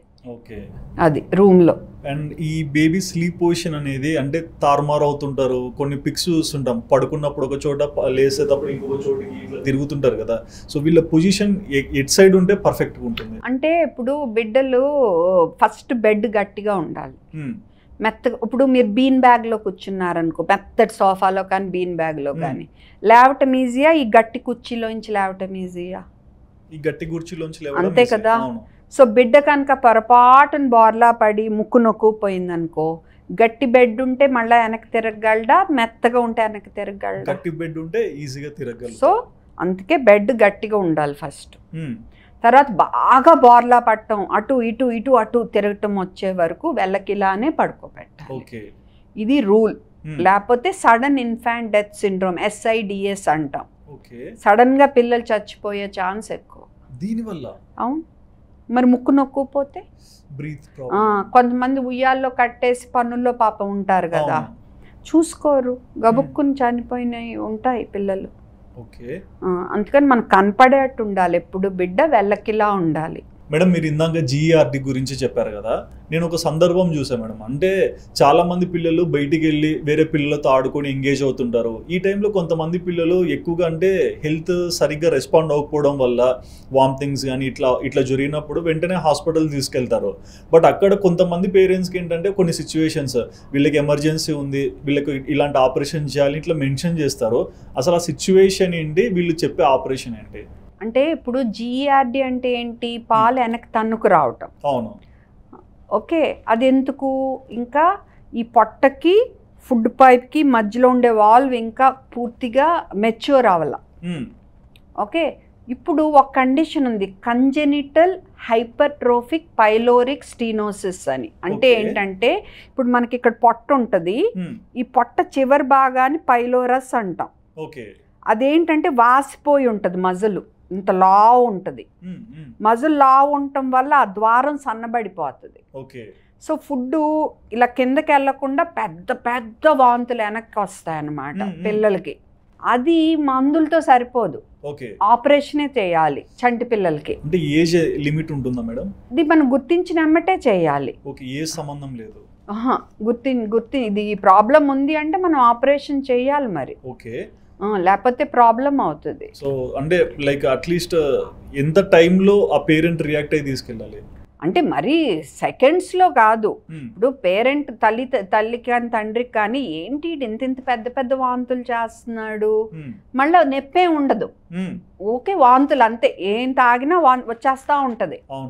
సో ఏంటిలాగా అని ఒకసారి సంప్రదిస్తారు. వాళ్ళు చేపెట్టి చూస్తే మాకు ఒకసారి తగలొచ్చు ఆ వాపు, తగలకపోయినా మేము స్కాను ఎక్స్రే ఇలా చేస్తే మాకు తెలిసిపోతుంది. అప్పుడు ఇదిగో మరి తప్పదు ఆపరేషన్ అన్నట్టు చేస్తాము. లేదంటే మరి ఏం తాగినా అలా బయటకు వచ్చేస్తూ ఉంటే అవ్వదు కదా బిడ్డ గ్రోత్. అండ్ బ్రాంకియోలైటిస్ దీని గురించి చాలా ప్రత్యేకంగా వింటుంటాను. చిన్నపిల్లలకి ఎక్కువగా ఎఫెక్ట్ అవుతే చాలా ఇబ్బంది అంటారు. సో మీ ప్రకారం ఏంటి మేడం ఇది? బ్రాంకియోలైటిస్ అంటే ఇప్పుడు మనం గాలి పీల్చుకునే రంధ్రాలు, ఇదేంటి ఇది లారింగ్స్, తర్వాత ట్రాకియా అంటాం, తర్వాత బ్రాంకై అని విడతాయి. వాటిని ఇంకా చిన్న చిన్న చిన్న చిన్న లీస్ట్ అన్నిటికంటే చిన్న బ్రాంచ్ ని బ్రాంకియోల్స్ అంటాం. ఓకే. ఆ బ్రాంకియోల్స్ అనే ట్యూబ్స్ లోపల ఇన్ఫెక్షన్ వచ్చి ఆ సెల్స్ వాసి దాని నిండా చీమిడి నిండిపోతే బ్రాంకియోలైటిస్ అంటాం. సో ముఖ్యంగా మనకు తెలిసిన వైరస్ RSV అనే వైరస్ వల్ల ఎక్కువ చంటి బిడ్డల్లో వస్తుంది. ఇది మరి పెద్ద పిల్లల్లో కంటే చంటి బిడ్డల్లో ఎక్కువ వస్తుంది. సో వాళ్ళకి ఏమవుతుంది, ఆయాసం వస్తుంది.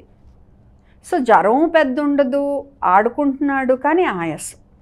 షర్ట్ వేసి ఉంటే మనకి ఏం బాగానే ఉన్నట్టు కనపడతాడు, అలా షర్ట్ తీస్తే ఇంకొకటే ఆయాసం. ఓకే, కానీ ఆయాసం ఎక్కువైపోతే ఏమవుతుంది, డల్ అయిపోతారు, ఆక్సిజన్ డౌన్ అయిపోతుంది. అందుకని మనం ముందే గుర్తించి దానికి తగినట్టు ట్రీట్మెంట్ ఇవ్వాలి. సో మీ బిడ్డ చంటి బిడ్డ ఆయాసంగా కనపడితే డాక్టర్కి చూపించాలి. తెలిసి తెలియక మెడికల్ షాప్కి వెళ్ళి దగ్గు మందులు పొరపాటును కూడా ఇవ్వద్దు. వాళ్ళకి మత్తు వచ్చిందంటే ఇంకా సమస్య అయిపోతుంది. దానికి ఒక రకమైన నెబులైజేషన్ పెట్టాలి. మళ్ళీ మీ సొంత జ్ఞానం ఉపయోగించి లెవోలిన్ అని బ్యూడికాట్ అని పెట్టకూడదు. దానికి ఒక రకంగా మనం ఫాలో అవ్వాలి. ఓకే, హ్యూమిడిటీ ఉన్న ఒక్కోసారి సివియర్ అయితే ఆసుపత్రిలో చేర్చి ఆక్సిజన్ కరెక్ట్ ఒక తేమ లెవెల్ ఒకటి మెయింటైన్ చేయాలి మేము, ఆ లెవెల్లో ఇవ్వాలన్నమాట. ఇంకా సివియర్ అయితే ఒకసారి వెంటిలేటర్ మీద కూడా వెళ్తారు కొన్ని రోజులు. సో అలా అవసరం బట్టి చూసుకోవాలి మనము. తెలిసి తెలియకెళ్ళి మందులు కొనేసి అలా పిచ్చి పనులు మట్టుకు చేయకూడదు మేడం. అంటే చాలా మంది పేరెంట్స్ మ్యాక్సిమం అంటే 100లో ఒక 70% ఆర్ 80% ఒక బేబీకే జన్మనిస్తారు. బట్ ట్విన్స్ పుడుతుంటారు మేడం. ఈ ట్విన్స్ పుట్టినప్పుడు ఈ పేరెంటింగ్లో ఎలాంటి ఈ ప్రికాషన్స్ మేజర్గా చూడాలి? సో ట్విన్స్ అంటే ఎక్కువ శాతము కొంచెం నెలల ముందు పుడతారు, అదొకటి. సో NICUలో ఉండే ఆస్కారం ఎక్కువ ఉంటుంది. నెక్స్ట్ ఏమవుతుంది, సో ఆ సమస్యలు, సో అవన్నీ మనం దాటుకొచ్చినా ఇద్దరు పిల్లలు అనేసరికి పాలు విషయం సమస్య అవుద్దేమో అని తల్లులు భయపడతారు, కానీ యాక్చువల్గా అవ్వదు. తల్లి కనుక కాన్ఫిడెంట్గా ఉంటే ఇద్దరు బిడ్డలకి పాలు ఇవ్వగలదు. సో ఒకవైపు బ్రెస్ట్ ఒక బిడ్డకి రిజర్వ్ చేసి పెట్టుకోవాలి, ఇంకో వైపు ఇంకో బిడ్డకి అడిగినప్పుడు ఇస్తే పాలు కూడా సమస్య కాదు. ఒకవేళ అయితే కూడా కరెక్ట్గా మనం ఏ పాలు వాడాలి, ఫార్ములా ఎలా వాడాలి, బాటిల్స్ ఎలా మెయింటైన్ చేయాలి, అసలు బాటిల్ కూడా కాదు ఉగ్గు గిన్నె బెస్ట్. తప్పనిసరి బాటిల్ వాడితే ఎటువంటి నిప్పుల్స్ కొనాలి, ఎన్ని రోజుల్లో మార్చాలి, బిడ్డల్ని ఎలా ఎత్తుకుని ఇవ్వాలి, ఇవన్నీ నేర్చుకోవాలి. కాకపోతే ఏంటంటే ఆల్రెడీ నిద్ర ఉండదు పాపం ఒక బిడ్డ అంటేనే. సో ఇద్దరంటే మనకి ఇంకా పిచ్చి వచ్చేస్తుంది వాళ్ళకి పిల్లలు. సో అందుకని చుట్టూ ఉన్నాళ్ళు కొంచెం బాగా వాళ్ళకి సపోర్ట్గా ఉండాలి. పాలు ఇవ్వటం వరకు తల్లి బాధ్యత, మిగతా మేము చూసుకుంటాం అన్నట్టుంటే బాగుంటుంది. కొంతమంది నాకు తెలిసిన తల్లులే ట్విన్స్ ఇలా పట్టుకుని పాలు ఇచ్చేవాళ్ళు. దీన్ని ఫుట్బాల్ హోల్డ్ అంటాం. ఇంచక్క పెరిగారు పిల్లలు. సో మానసిక మనకు ధైర్యం ఉంటే ట్విన్స్కైనా మనం పాలు ఇవ్వగలము. అండ్ నెలల ముందు పుట్టారు కాబట్టి ఇందాక డిస్కస్ చేసినట్టు ఆ సమస్యలకు సంబంధించి ఏమన్నా ఉన్నా అవి కూడా మనం జాగ్రత్తగా చూసుకోవాలి. కొన్ని రోజులు దాటాక మిగతా అందరి పిల్లల్లానే. ఓకే, బట్ ఈ ట్విన్స్లో ఒక సిమిలారిటీ వింటుంటాం మేడం. అంటే ఒకరికి ఫీవర్ వస్తే ఇంకొకరికి ఫీవర్ వస్తుంది అంటే ఈ ఆలోచన టైప్. మన జుడవా సినిమాలో లాగా అలా ఏం ఉండదు, ఒకరిని కొడితే ఒకరికి దెబ్బ తగులుతుంది, అవన్నీ సినిమాల్లోనే చూపిస్తారు. ఫీవర్ అంటే ఇప్పుడు నేను ఒకే ఇంట్లో ఉన్నాను, నేను దగ్గుతున్నా, నాకు జ్వరం ఉంది, ఆటోమేటిక్గా నా చెల్లికి, నా తమ్ముడికి, నా అమ్మకి, నా నాన్నకి వస్తుంది. సో అది ట్విన్ అయినా అన్నైనా చెల్లైనా వస్తుంది. అంతేకాని నేను ఇప్పుడు నేను ట్విన్స్ అనుకో, నేను ఇండియాలో ఉన్నాను అనుకో, నా ట్విన్ అమెరికాలో ఉంటే జ్వరం రాదు, బట్ నేను ఇంట్లో ఉంటే వస్తుంది మరి, అంతే. అంతేగాని ట్విన్ కాబట్టి నేను ఇక్కడుంటే ఎక్కడో ఉన్న ట్విన్కి రాదు. అది సినిమాల్లోనే, నిజం కాదు మేడం. కొంతమంది పిల్లల్ని చూస్తుంటాము, చాలా ఆనందంగా కనిపిస్తారు, సడన్గా హైపర్ అయిపోతుంటారు, కొంతమంది ఆటిజం ఉందేమో అని డౌట్ పడుతుంటారు. ఇలాంటి వాటికి ఏం చేయాలని కొన్ని రీల్స్ చూస్తున్నప్పుడు ఒక డాక్టర్ ఏం చెప్పారంటే, డాక్టర్ ఏఆర్ఎం సంథింగ్ ఉంది మేడం, ఏఎంఆర్ ఎగ్జాక్ట్లీ, ఈయన పిల్లలకి వ్యాక్సిన్ ఇట్లాంటివి వేయించకూడదు అంటారు. మీ ప్రకారము ఏది సేఫ్? అసలు వ్యాక్సిన్స్ అనేవి కోట్ల కొద్ది పిల్లల్ని కాపాడిని. ఇప్పుడు ఈరోజు పోలియో లేదు అంటే మన దేశంలో వ్యాక్సిన్ వల్లే. ఇదివరకు తట్టు వల్ల, అమ్మోరు వల్ల ఎంతోమంది చచ్చిపోయేవారు. ఇప్పుడు ఈ measles, rubella vaccine, MR vaccine, MMR vaccine మొదలయ్యాక ఇప్పుడు ఆ మరణాలు బోల్డని తగ్గినాయి. కాకపోతే ఏంటంటే ఆటిజం లక్షణాలు 15 నెలలు 18 నెలల వయసులో బయటపడతాయి. మనం 15 నెలల టైంలో, అదే టైంలో మనం ఎంఎంఆర్ వ్యాక్సిన్ వేస్తాం. వేయటం వల్ల ఇలాంటి వాళ్ళందరూ వాళ్ళు ఇష్టం వచ్చినట్టు వ్యాక్సిన్ వల్లే ఆటిజం అని మొదలుపెట్టారు. మరి ఆటిజము ఎక్కువ అబ్బాయిల్లోనే ఉంటుంది, అమ్మాయిలు చాలా తక్కువ మంది లేరన్ను. మరి వ్యాక్సిన్ ఇద్దరికి ఇస్తున్నాం కదా, సమానంగా ఉండాలి కదా వ్యాక్సిన్ వల్ల అయితే ఆటిజము. ఇలా ప్రజల్ని తప్పుదోవ పట్టిస్తా వీళ్ళు హోమియోపతి మందులని ఈయన అందరూ కాదు, ఈయన ఏఎంఆర్ అనే ఆయన లక్షలు తీసుకుంటున్నారు. అండ్ కొంతమంది పేరెంట్స్ మాకేం చెప్పారంటే, థెరపీకి వెళ్ళొద్దు మీరు, వ్యాక్సిన్స్ వేయించొద్దు మీ పిల్లలకి అని చెప్తున్నారని చెప్పారు.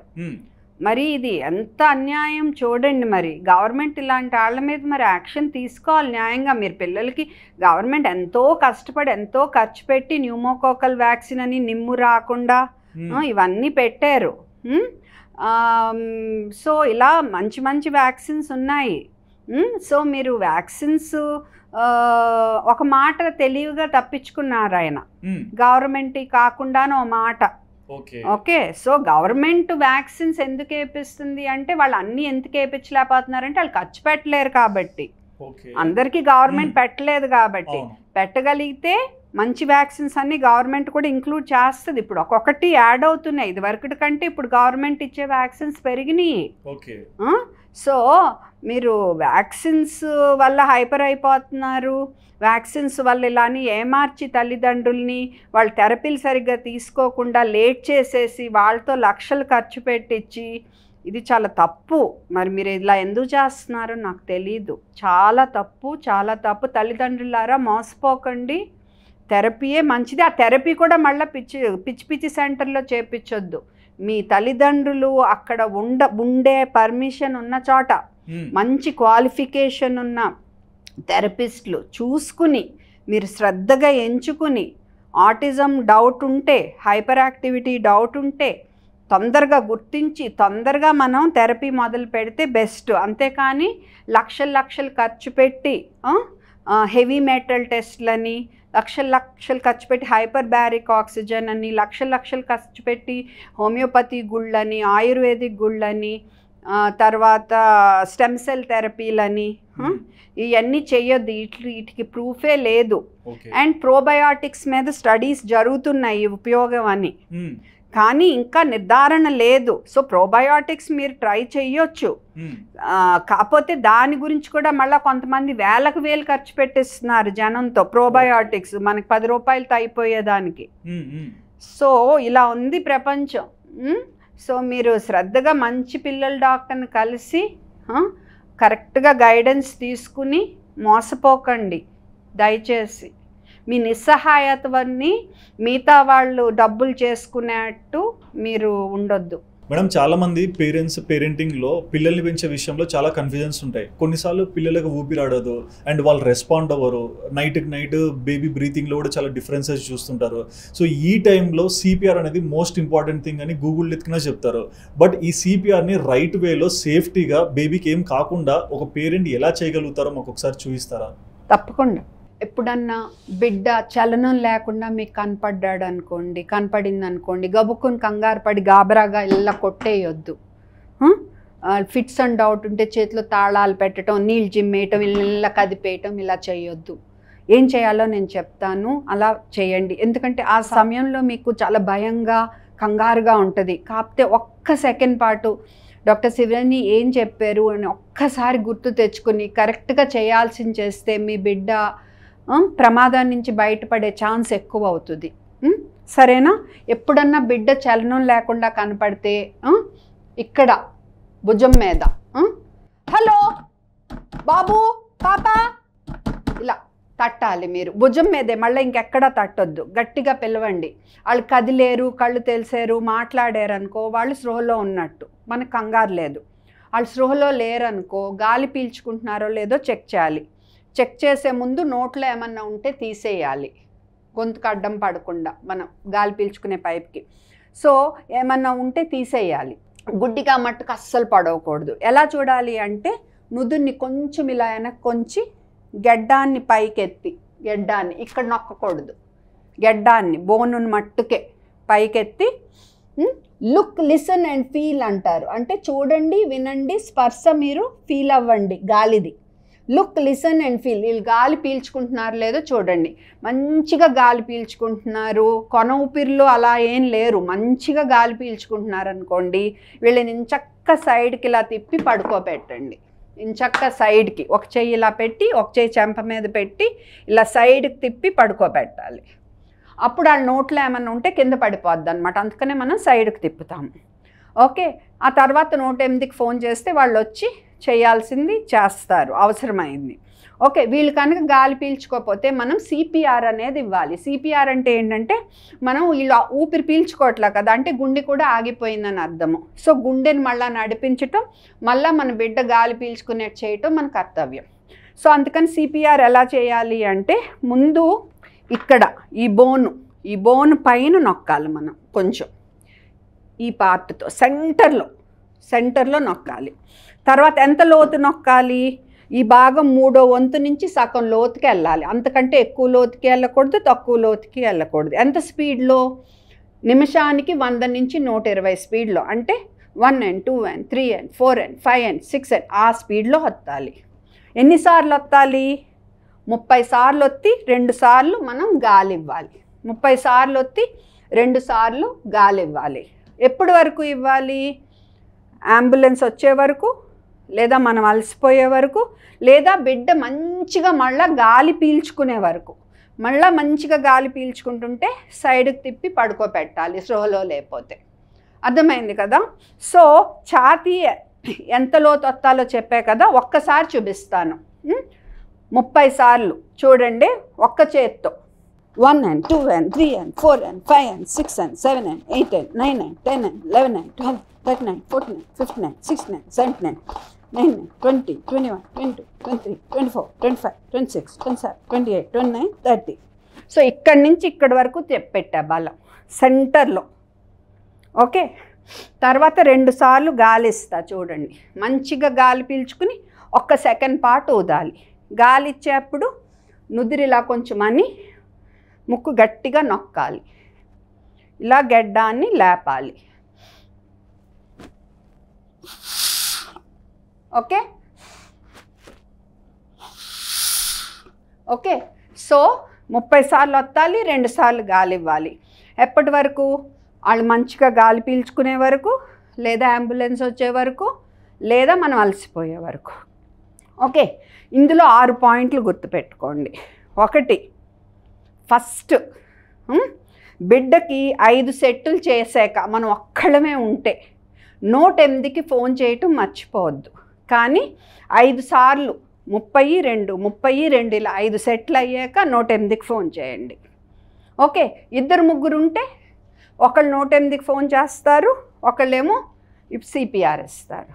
రెండోది మనకి తెలియనాళ్ళు అలా అయితే కనుక మూతిలో మూతి పెట్టొద్దు, ఓన్లీ గుండెత్తండి. సరేనా? ఇంకోటి, చుట్టూ రక్తం ఉంది మనకు తెలియనాళ్ళు, అలాంటప్పుడు మన చేతికి అన్న దెబ్బలు ఉంటే ముట్టొద్దు, ఎందుకంటే మనం సేఫ్ ఉండటం కూడా ముఖ్యం. 4వది, రోడ్డు మీద జరిగింది లేదా ఫైర్ పక్కన అగ్ని పక్కన జరిగింది, ముందు ఆ మనిషిని అక్కడి నుంచి జరపాలి, ట్రాఫిక్ ఆపాలి, ఇవన్నీ కూడా ముఖ్యం. హైట్ మేంచి పడ్డారు, యాక్సిడెంటు, వెన్నుపోసి ఇరిగే ఛాన్స్ ఉందనుకోండి, మనం వీళ్ళని ఇలా వంచటం, ఇలా అనటం, ఇలా తిప్పటం ఇవి చేయకూడదు. చేయకూడదు.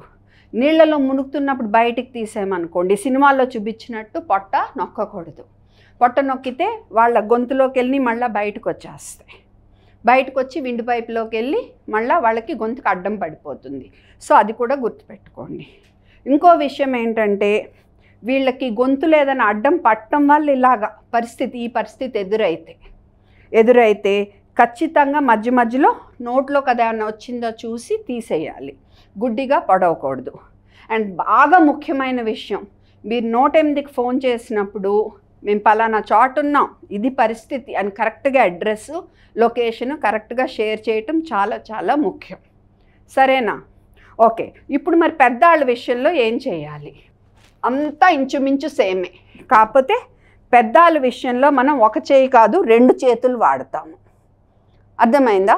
అండ్ ఇంకోటి ఏంటంటే, పెద్దవాళ్ళ విషయంలో మనం ఒక్కళ్ళమే ఉంటే ముందు 108కి ఫోన్ చేసి CPR మొదలు పెడతాము. మనం ఇద్దరం ఉంటే గొడవే లేదు. పెద్దవాళ్ళ విషయంలో కూడా మత్తు పదార్థాల వల్ల కానీ, నీటిలో మునిగినప్పుడు బయటికి తీసినప్పుడు కానీ, యాక్సిడెంట్ కానీ, అటువంటి పరిస్థితుల్లో మటుకు మనం ఒక్కళ్ళమే ఉంటే 5 సెట్లు CPR ఇచ్చి అప్పుడు 108కి ఫోన్ చేయాలి. ఇవి రూల్స్. సరేనా? ఇప్పుడు మనం చంటి పిల్లల విషయం ఏం చేయాలో చూద్దాం. ఓకే, సరేనా? చంటి పిల్లలు, ఓకే, మీ చంటి బిడ్డ సడన్గా కదలిక లేకుండా ఇలాగ బిగుసుకుపోయి ఉన్నాడు. వెంటనే ఫస్ట్ స్పృహలో ఉన్నారో లేదో చూసుకోటాక మనం ఏం చేయాలి అంటే, బిడ్డని ఇలా పాపా పాపా గట్టిగా పిలవాలి. ఎక్కడ పడితే అక్కడ ఇలా కొట్టేయకూడదమ్మా. తాళాలు చేతుల్లో పెట్టకూడదు, నీళ్ళు జమ్మకూడదు, ఇలా కదిపేయకూడదు. ప్లీజ్ మా. ఓకే, మీరు తప్పు చేయటం వల్ల మీ బిడ్డ ఎక్కువ నష్టపోతారు. చలనం లేకుండా ఉంటే నేను చెప్పినట్టు అరిపాదంలో తట్టి గట్టిగా పిలవండి. కదిలింది పాప, ఏడ్చింది, కళ్ళు తెరిచింది అంటే సేఫ్ మనం. అర్థమైంది కదా? అలా చేయలేదు అనుకో, గాలి పీల్చుకుంటుందో లేదో చూడండి. నుదురు లైట్గా వంచండి అంతే. నోట్లో ఏమైనా ఉంటే తీసేయండి, గుడ్డిగా పడవద్దు. ఓకే, గెడ్డం లైట్గా ఎత్తండి. గెడ్డం ఇక్కడ నొక్కకూడదు. ఎత్తి గాలి పీల్చుకుంటుందో లేదో లుక్, లిసన్ అండ్ ఫీల్ అంటే చూడండి, వినండి, గాలి స్పర్శ మీ బుగ్గ మీద ఫీల్ అవ్వండి. ఓకే, గాలి పీల్చుకుంటుంటే ఇంచక్క ఇలాగ సైడ్కి ఎత్తుకుని లైట్గా డౌన్కి ఎమర్జెన్సీకి వెళ్ళిపోండి మీరు. ఓకే, ఆర్ 108కి ఫోన్ చేయండి. గాలి పీల్చుకోవట్లేదు అనుకో, మనం ఖచ్చితంగా CPR ఇవ్వాలి. ఓకే, అర్థమైంది కదా? సో కానీ కొన్ని రూల్స్ గుర్తుపెట్టుకోవాలి. మీరు ఒక్కళ్ళే ఉన్నారనుకో, ముందు 5 సెట్లు CPR ఇచ్చి అప్పుడు 108కి ఫోన్ చేయాలి. ఇద్దరు ఉన్నారనుకో, ఒకళ్ళు CPR మొదలు పెడతారు, ఒకళ్ళు ఫోన్ చేస్తారు. ఫోన్ చేసినప్పుడు కూడా మేము పలానా చోటు ఉన్నాం, ఇక్కడున్నాం అని కరెక్ట్ లొకేషను, పరిస్థితి కరెక్ట్గా చెప్పాలి. అండ్ CPR ఇచ్చేటప్పుడు కూడా గుర్తుపెట్టుకోండి, అది గొంతుకి ఏదైనా అడ్డం పట్టడం వల్ల ఈ సమస్య మనకు వచ్చి ఉంటే కనుక మధ్యలో నోట్లోకి అది వస్తుందో లేదో చూసుకుంటూ ఉండి తీసేయాలి. తర్వాత ఇంకోటి ఏంటంటే, చాలా ముఖ్యమైన విషయం, మన సేఫ్టీ కూడా చాలా చాలా ముఖ్యం. కాబట్టి మీరు తెలియని బిడ్డ అయితే నోట్లో నోరు పెట్టి గాలి ఓదొద్దు, ఓన్లీ ఛాతీ ఒత్తండి. ఓకే, చుట్టూ రక్తం ఉందనుకోండి, మన చేతులకు దెబ్బలు ఉన్నాయనుకోండి, ఆ రక్తం అది మనం ముట్టుకోవద్దు. హైట్ నుంచి పడిన బిడ్డ కానీ, లేదా యాక్సిడెంట్లో ఉన్న బిడ్డ కానీ, లేదా నీళ్ళల్లోంచి మునుగుతుంటే మనం తీసిన బిడ్డ కానీ అయితే కనుక మీరు మెడొంచటాలు, ఇలా తిప్పటాలు చేయకూడదు. చాలా చాలా ముఖ్యం ఈ పాయింట్ కూడా గుర్తుపెట్టుకోండి. ఓకే, మనం చేయగలిగిందే చేయాలి తప్ప అస్సలు నష్టం కలిగించే పని ఏది చేయకూడదు. అదే రోడ్డు మీద జరిగింది, పక్కనే అగ్ని ప్రమాదం జరిగిన చోట జరిగింది, ఇలాంటివి అనుకోండి, మీరు వెంటనే ట్రాఫిక్ ఆపటం, లేకపోతే అక్కడి నుంచి జరపటం, ఇవన్నీ చేయాలి. లేకపోతే రోడ్డు మీదే మనం CPR మొదలు పెడితే బస్సులు అవన్నీ వచ్చి మనల్ని కూడా గుద్దేస్తాయి. సో మన జాగ్రత్త కూడా మనకి చాలా ముఖ్యం. నీళ్ళలో మునిగిపోతున్నప్పుడు బయటికి తీసారనుకోండి, పొట్టది నొక్కకూడదు. పొట్ట నొక్కితే మళ్ళీ అవే వెనక్కొచ్చి విండ్ పైప్లోకి వెళ్ళి గొంతుకు అడ్డం పడతాయి. ఈ రూల్స్ అని శ్రద్ధగా గుర్తుపెట్టుకోండి. సో బిడ్డ స్పృహలో లేదు, ఓకే, గాలి కూడా పీల్చుకోవట్లేదు అంటేనే మనం CPR ఇస్తాం. CPR ఎప్పటి వరకు ఇస్తాము? వాళ్ళు మళ్ళీ మంచిగా గాలి పీల్చుకునే వరకు. మంచిగా గాలి పీల్చుకుంటుంటే చక్కగా సైడ్ కిందకు నేను చూపించినట్టు ఇలా ఎత్తుకుంటాము. వాళ్ళు మంచిగా గాలి పీల్చుకునే వరకు, లేదా అంబులెన్స్ వచ్చే వరకు, లేదా మనం అలసిపోయే వరకు. మనం అలసిపోతే వేరే వాళ్ళకి అప్పచెప్పాలి. సిపిఆర్లో ముందు ఛాతీ 30 సార్లు ఒత్తుతాము, 2 సార్లు గాలిస్తాం. ఛాతీ 30 సార్లు ఒత్తుతాం, 2 సార్లు గాలిస్తాము. ఓకే, సో ఛాతీ ఎక్కడ ఒత్తుతాము మనం? ఈ నిప్పుల్స్కి జస్ట్ కింద సెంటర్లో ఒత్తుతాము. ఎంత ఒత్తుతాము? 3వ వంతు నుంచి సగం లోతుకి వెళ్ళాలి. సగం కంటే ఎక్కువ వెళ్ళకూడదు, 3వ వంతు కంటే తక్కువ వెళ్ళకూడదు. ఏ స్పీడ్లో ఒత్తుతాము? నిమిషానికి 100 నుంచి 120 వరకు. అంటే 1 and 2 and 3 and 4 and 5 and 6 and ఈ స్పీడ్లో 1 and 2 and 3 and 4 and 5 and 6 and 7 and 8 and 9 and 10 and 11 and 12 and 13 ఆ స్పీడ్లో అనమాట. అంటే సెకండ్కి 2 దాటకూడదు. ఆ స్పీడ్లో ఒత్తుతాము. సో 30 సార్లు ఒత్తుతాము, 2 సార్లు గాలిస్తాము. ఎలా ఒత్తుతాము? ఈ 2 ఏళ్లతో కానీ లేదా ఇలా కానీ. ఓకే, గాలి ఇచ్చేటప్పుడు పెద్దాళ్ళకి చిన్నపిల్లలకి ఇచ్చినట్టు కాకుండా చంటి బిడ్డలకి మనం ముక్కు మూయము. మన నోటితోనే వాళ్ళ ముక్కు నోరు మూసి గాలిస్తాము. గాలి ఇచ్చేటప్పుడు కూడా ఛాతీ వైపు చూడాలి. కొన్ని సినిమాల్లో చూపించినట్టు మొహం వైపు చూడటం కాదు. ఓకే, సో ఈ బిడ్డ స్పృహలో లేదు, గాలి పీల్చుకోవటం లేదు. ఓకే, అండ్ యాక్సిడెంట్ విక్టిమ్ అయితే కాదు కాబట్టి నేను మెడది వంచొచ్చు, గెడ్డమది లేపొచ్చు. ఓకే, సో అప్పుడు మనం ఏం చేయాలి? 30 సార్లు ఒత్తుతున్నా చూడండి. 1 and 2 and 3 and 4 and 5 and 6 and 7 and 8 and 9 and 10 and 11 and 12 and 13, 14, 16, 17, 18, 19, 20, 21, 22, 23, 24, 25, 26, 27, 28, 29, 30. ఇప్పుడు 2 సార్లు గాలి ఇస్తున్నాను, గెడ్డం ఎత్తుతున్నాను. యాక్సిడెంట్ అయినా, నీళ్ళలో మునిగినా, పైనుంచి పడినా ఈ గెడ్డం వంచటాలు, తల వంచటాలు ఇవి చేయకూడదు. ఓకే, మంచిగా గాలి పీల్చుకుంటున్నాం.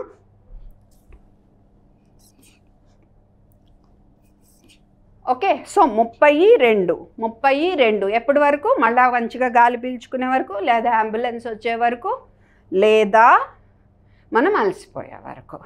అర్థమైంది కదా? ఇలాంటి సిట్యుయేషన్స్లో కంగారు పడకుండా మీరు ప్రశాంతంగా, ఎంత కంగారు వచ్చినా కరెక్ట్ చేయాల్సింది చేస్తే మీ బిడ్డను కాపాడుకునే ఛాన్స్ ఎక్కువ ఉంటుంది. అండ్ 108కి ఫోన్ చేయటం మర్చిపోవద్దు. ఎందుకంటే మీరు కొంతసేపటి వరకే ప్రాణాన్ని నిలబెట్టగలరు, ఆ తర్వాత హాస్పిటల్కి చేరాల్సిందే. అండ్ చాలామంది ఆడియన్స్ ఒక మాట అడిగారు మేడం, నేను వాళ్ళ తరపున అడుగుతున్నాను. ఇంత స్పష్టంగా తెలుగు మాట్లాడుతూ ఇంత నీట్గా వివరించే డాక్టర్ని చాలా అరుదుగా చూస్తాము. సో మీరు ఇంత స్పష్టంగా తెలుగు భాష మాట్లాడడానికి రీజన్ ఏంటి? నేను ఇంగ్లీష్ మాటలు వాడుతున్నా కదా. లేదు, మీ పదాలు కూడా, స్పష్టత కూడా చాలా అంటే వినసొంపుగా అంటారు కదా, అట్లా ఉంటాయి మేడం. అందరికీ బాగా అర్థమయ్యేది చెప్పాలనే నా తపన. ఖచ్చితంగా నేను 10th క్లాస్లో ఆంధ్ర స్టేట్ ఫస్ట్ వచ్చాను. అండ్ అప్పటి వరకు ఎప్పుడు తెలుగులో 92% ఎవరికి రాలా, నాకు వచ్చినాయి. ఓకే, అండ్ తెలుగు మన భాష, అభిమానం ఉంటుంది. అండ్ అన్నిటికంటే ముఖ్యం ఏంటంటే మన భాషలో మనం వేరే వాళ్ళకి చెప్తే వాళ్ళు దాన్ని అర్థం చేసుకోవటం, దాన్ని ఇష్టంగా వినటం ఛాన్స్ ఎక్కువ. ఎగ్జాక్ట్లీ. కాబట్టి నేను సాధ్యమైనంత వరకు నా సైడ్ నుంచి కూడా ఆ తెలుగు మాటలనే వాడటానికి నా ప్రయత్నం కూడా ఉంటుంది. But really hats off madam. ఎందుకంటే మారుతున్న టెక్నాలజీ, కల్చర్, లాంగ్వేజ్లో కూడా అన్నా అని బదులు బ్రో అంటే ఇంత ట్రెండింగ్ వచ్చేసారు. బట్ ఇప్పటి కూడా మన సంస్కృతిని, స్పిరిచువాలిటీని ఏదైనా సరే మీరు చాలా ప్లిజెంట్గా క్యారీ చేస్తూ, మీరు ఒక్కరే ఆనందం ఉండకుండా చాలామంది తల్లులు వాళ్ళ పిల్లల్ని జాగ్రత్తగా పెంచాలి, ఈరోజు పిల్లలే రేపటి పౌరులు అనే దానికి ఒక ఎగ్జాంపుల్గా నిలబడినందుకు నా తరపున హార్ట్ఫుల్ థ్యాంక్స్ మేడం. మీరు ఇలాగే ఇంకా చాలా మంచి వీడియోలు చేయాలి, ఇక్కడ కాకుండా ఇంకొక చోటైనా అని సరే, బట్ మీ గొంతు ఆగకూడదు మేడం, నాకు అది ఒక్కటే కోరిక. Thank you. సో చూసారు కదండి, మనందరికి ఎంతో ఫేవరెట్ అయిన డాక్టర్ శివరంజని గారు ఎప్పటి నుంచో పీడియాట్రిషియన్గా ఉండి ఎంతో మంది పిల్లలకి జన్మనిచ్చారు అండ్ వాళ్ళ గురించి చాలా విషయాలు కూడా చెప్పారు కూడా. సో ఈ ఇంటర్వ్యూ చూశాక పిల్లల పట్ల మేడంకున్న గౌరవం కానీ, తల్లుల పట్ల మేడంకున్న బాధ్యత కానీ మీకు అర్థమైంది కదా. మరి ఈ ఇంటర్వ్యూలో మేడం చెప్పిన ఆన్సర్స్ విన్నాక మీకు ఏమనిపించిందో మీ ఒపీనియన్ తప్పకుండా కమెంట్ సెక్షన్లో మెన్షన్ చేయండి. And please do subscribe our channel Sudhir Talks for more updates.